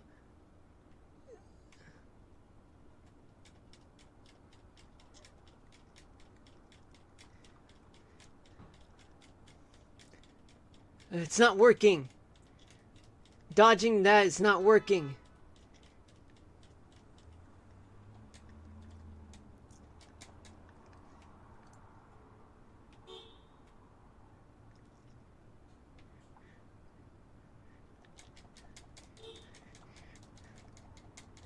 Yeah, getting hit everywhere.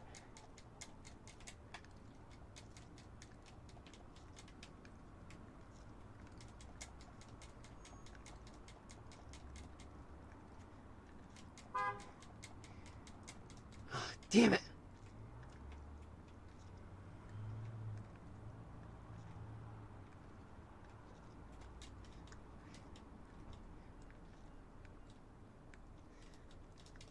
Yeah, I can't.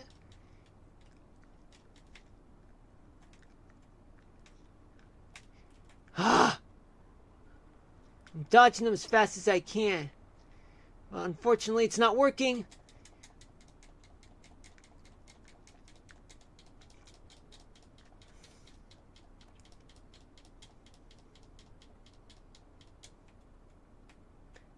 Let's waste him. Come on, I gotta waste him quickly.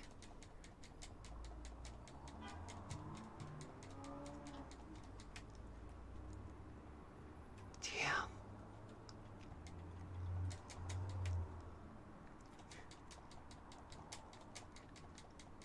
Damn. Not good. I'm about to be out of, potions, you guys. And my luck is about to run out. You see?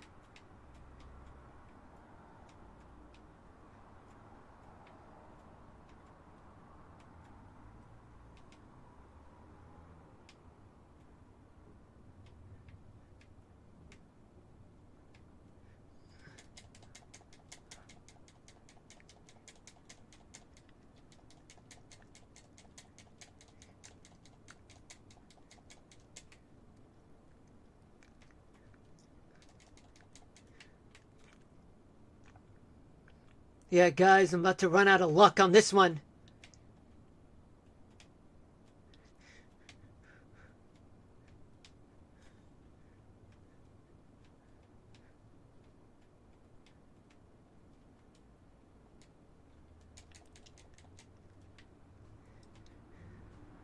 This is not gonna be easy, you guys.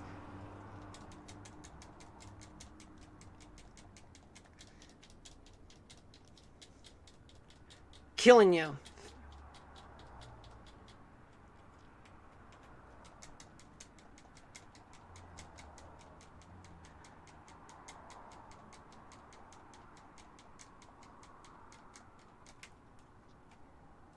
Damn.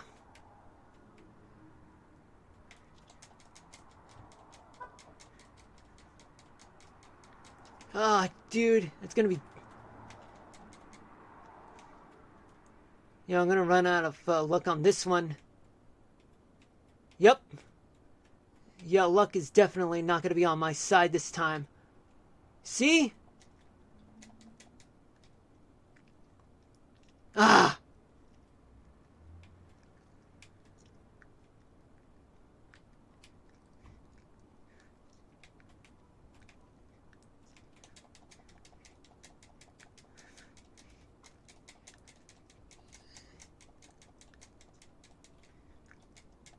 This is my last one.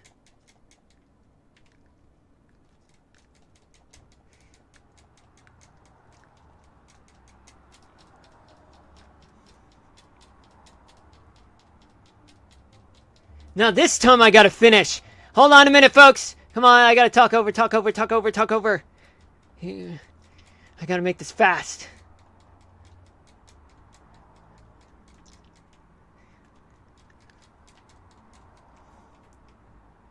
This time, luck will run out. For me.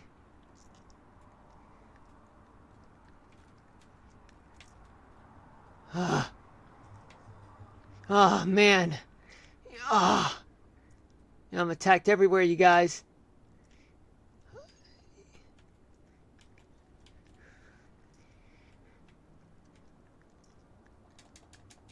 I gotta finish quickly.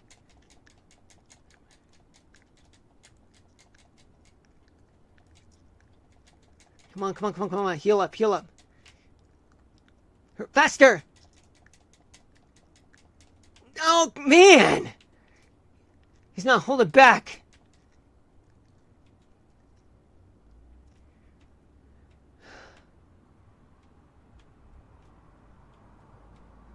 Man, they're moving too fast to those structures. The damage is too great. Why? I'm avoiding them. Best thing I can do is to...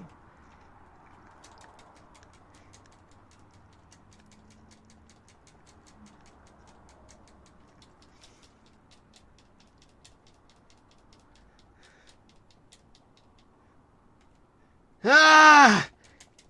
Come on. Yes! Thank God! We did it! Whew! One more of that and I would have been a goner.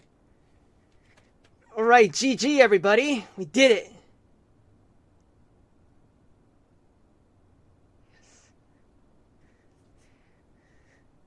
Yeah, take that, Jafar. Your strength is worthless. Yeah, don't mess with the street rats. Suffer hell and die in vain. Piece of shit, Jafar.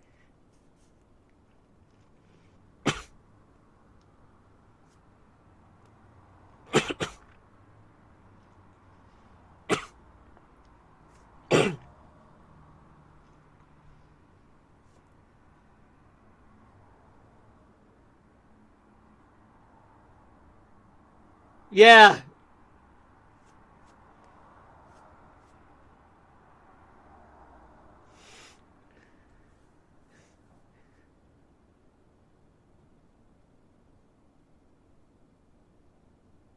Yeah, 'cause,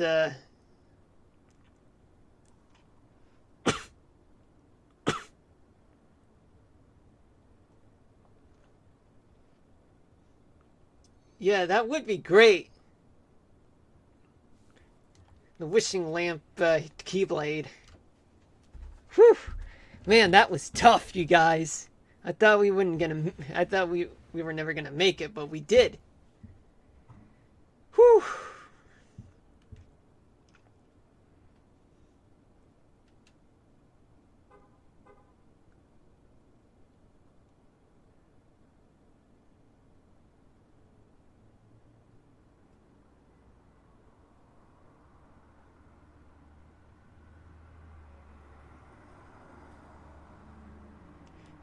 Yeah.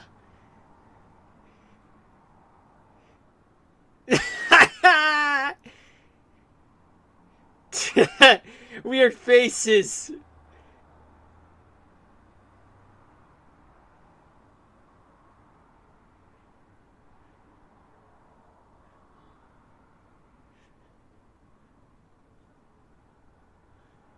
Yeah.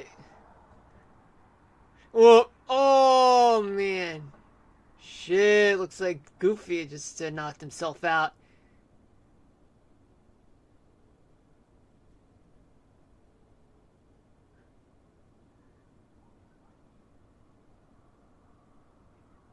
Dude, you're not a genie anymore. You're a free man. When are you gonna realize that you're free?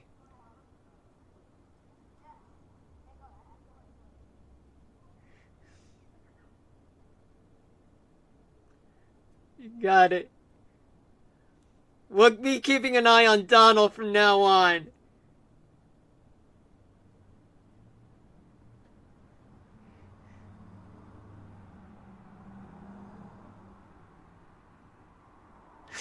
Yeah, let's go find Riku.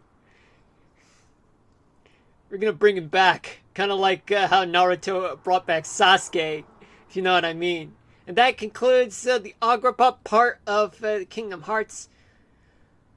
Wow, that was tough. I almost died in that game for the third time, but now we're back in business. Oh, a new episode's added in what's it called?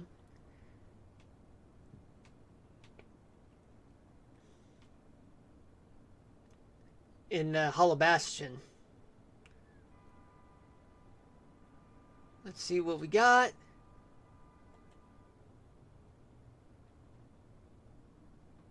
Well, we got page 4. Given that we have about 11 minutes of streaming, let's go back to Merlin's place.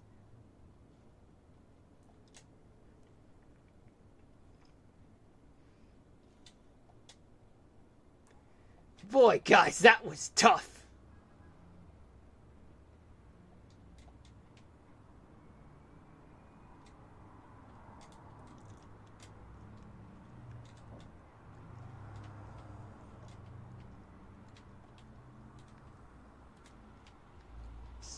All right. Excellent. We got it. Okay, so now let's enter the book.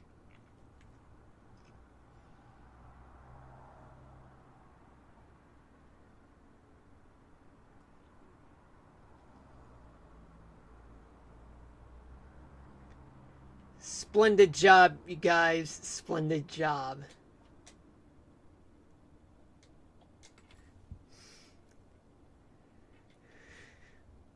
We're at 100 Acre Wood. Now we shall go here. And we're in this cave. Where's Pooh?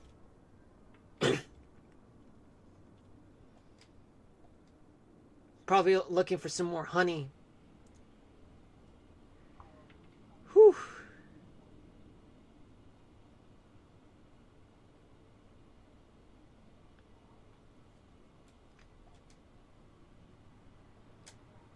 Jagular.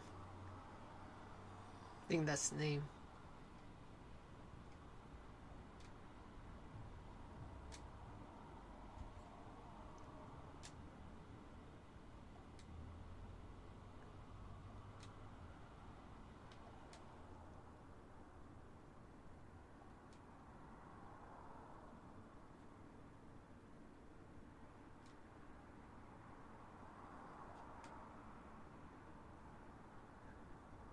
Yeah.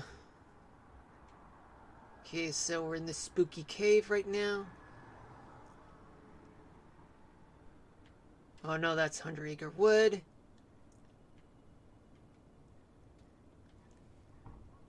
I better hear what everyone has to say. Kangaroo. Kangaroo. Find Pooh. Yeah, let's do it. Okay, so the courage gauge will decrease when your friend becomes lost and even while walking. Once the courage gauge is emptied, your friends will begin to panic. When your friends are panicked, calm them down by staying close to them.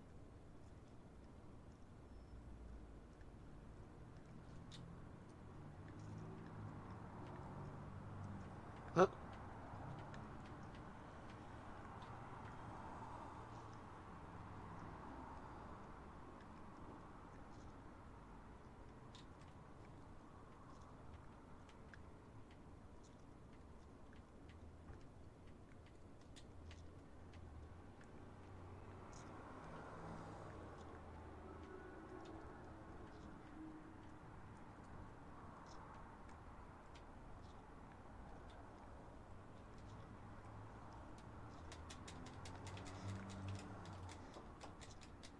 shit.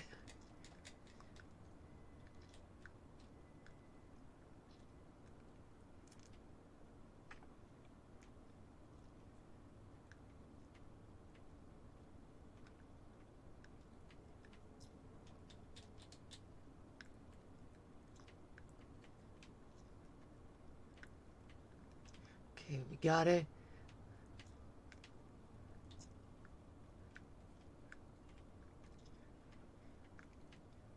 Okay, keep an eye on everyone.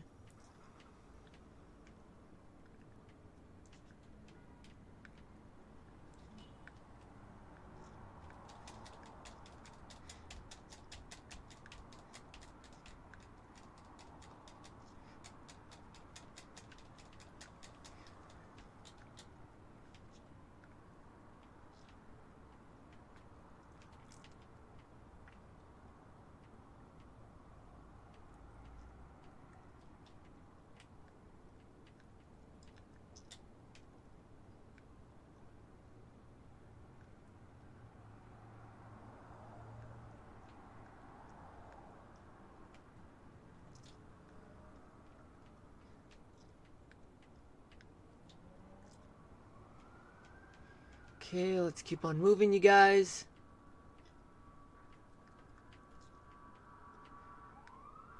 Hold on a minute.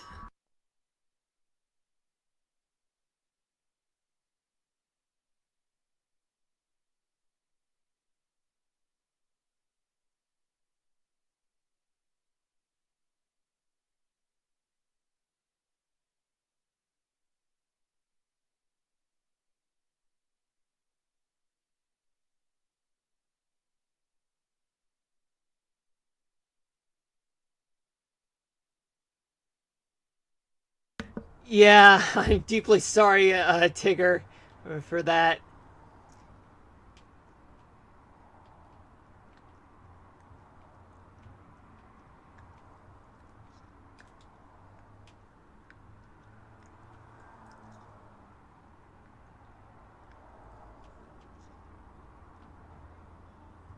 Ah!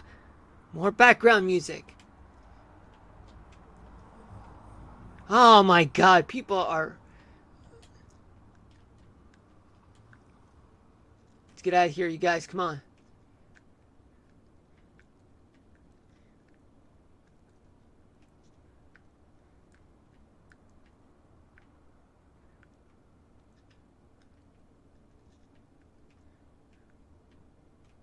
Man, there's no way out.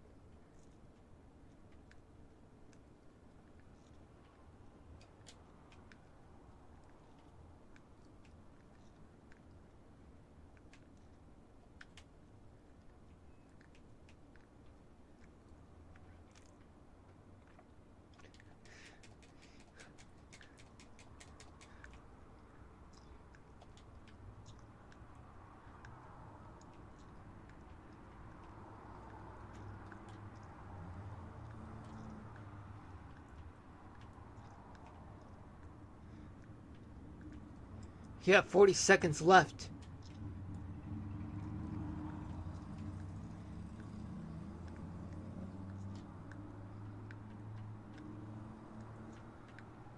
Come on, Tigger, let's go. Ah, great. We've been walking around in circles. That's great. Only got 19 seconds left.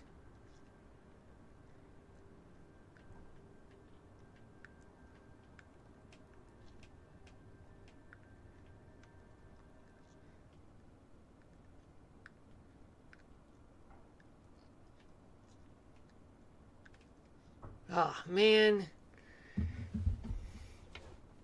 Let's try one more time.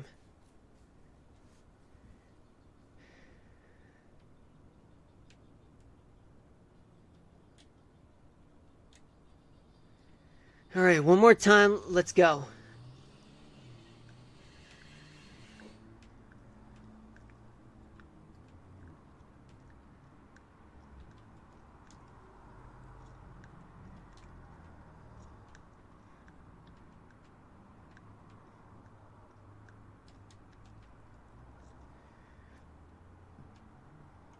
Alright, and then that'll be the last.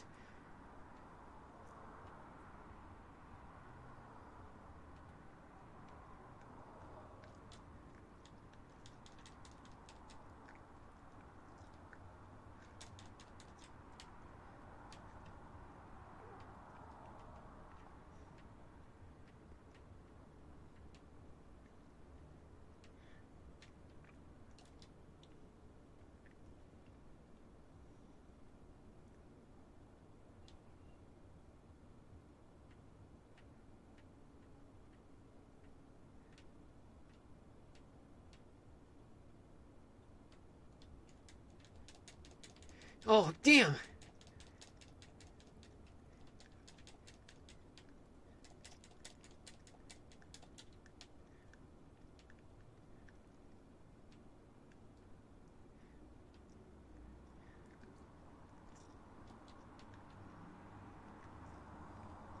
You already checked here.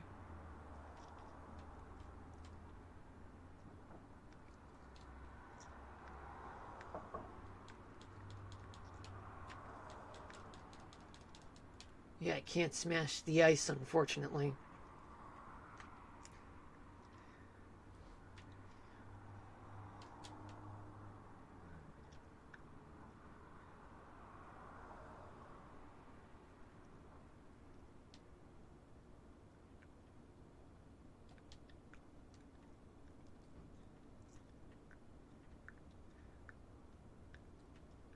Gotta keep on looking, you guys.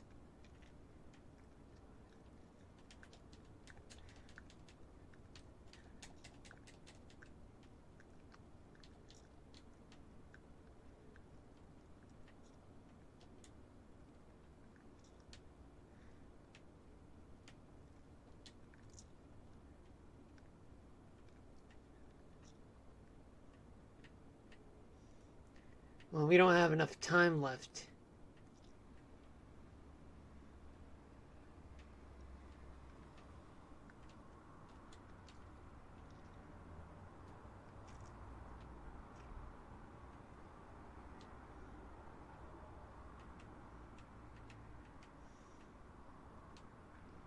Still not here. Pooh.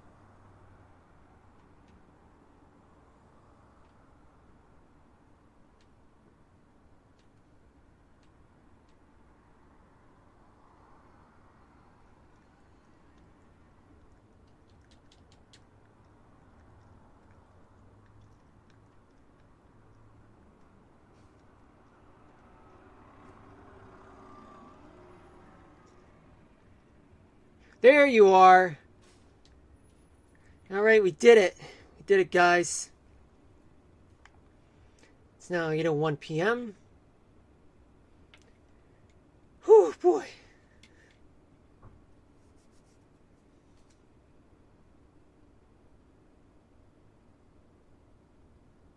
Well, he got part of that memory.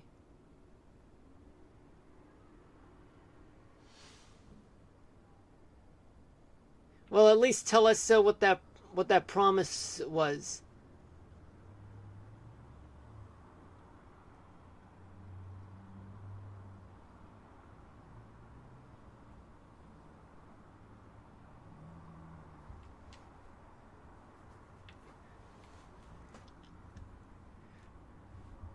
What Jaguar?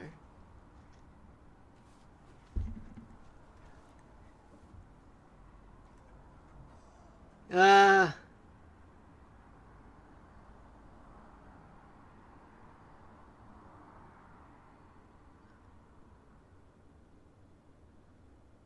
yeah. Hey, you remembered! Well, he remembered his name.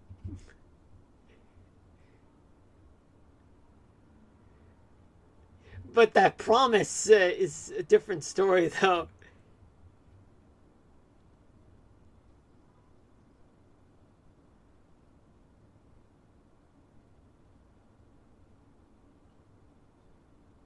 Let's get home, you guys. Well, he finally remembers Sora, but it's still not perfect, though.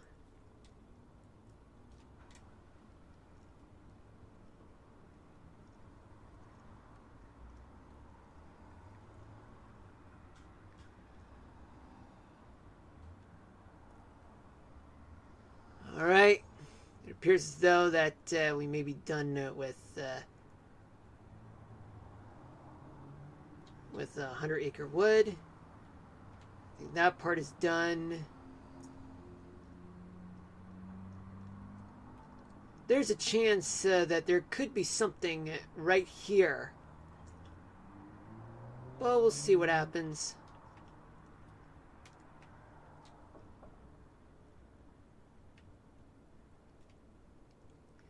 Yeah, let's go here. Let's save.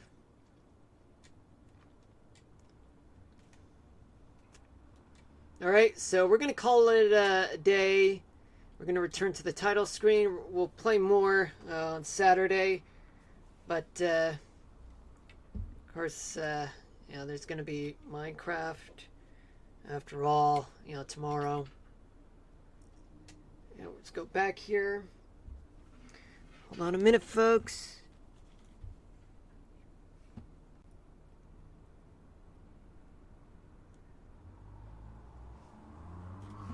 Let's change gears right now. Just give me a moment, folks. And we'll do the weather topic of the day, and then we'll end the stream.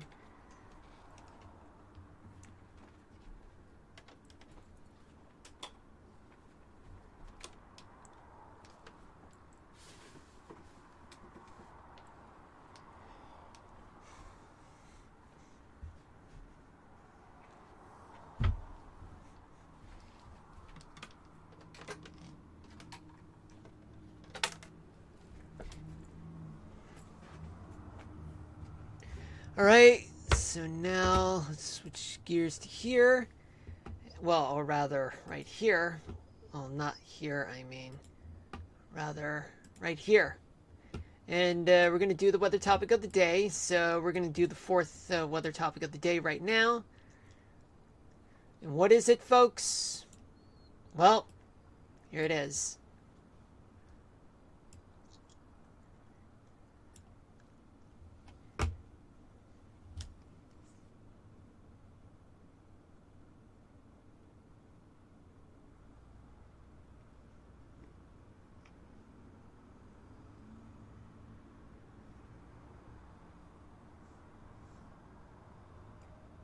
This is 4 out of 7, folks. So here we go.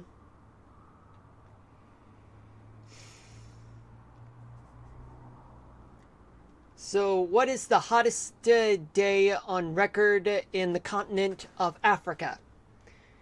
Alright, so here it goes.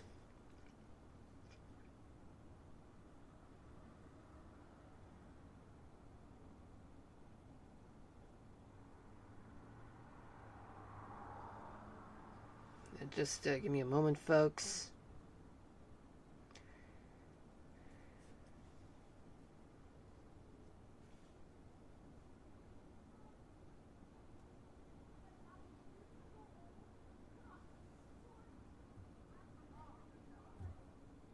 The hottest day on record in Africa was July 7th, 1931, when 55 degrees Celsius, or 131 degrees Fahrenheit, was recorded in Kabylia, Tunisia.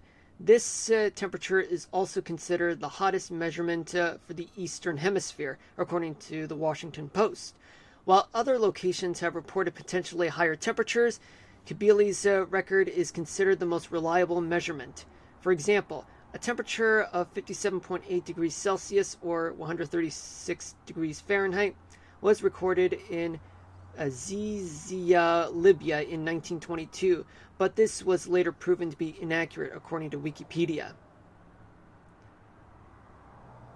Well, folks, I mean, although there are not so many reliable sources out there on the internet, but so far, I mean, the one in Tunisia is most reliable. But let's just say that that there's so many records that are yet to be made, or rather, be broken. I mean, but this is what I got so far. So if anyone does have proof that that they beg to differ, please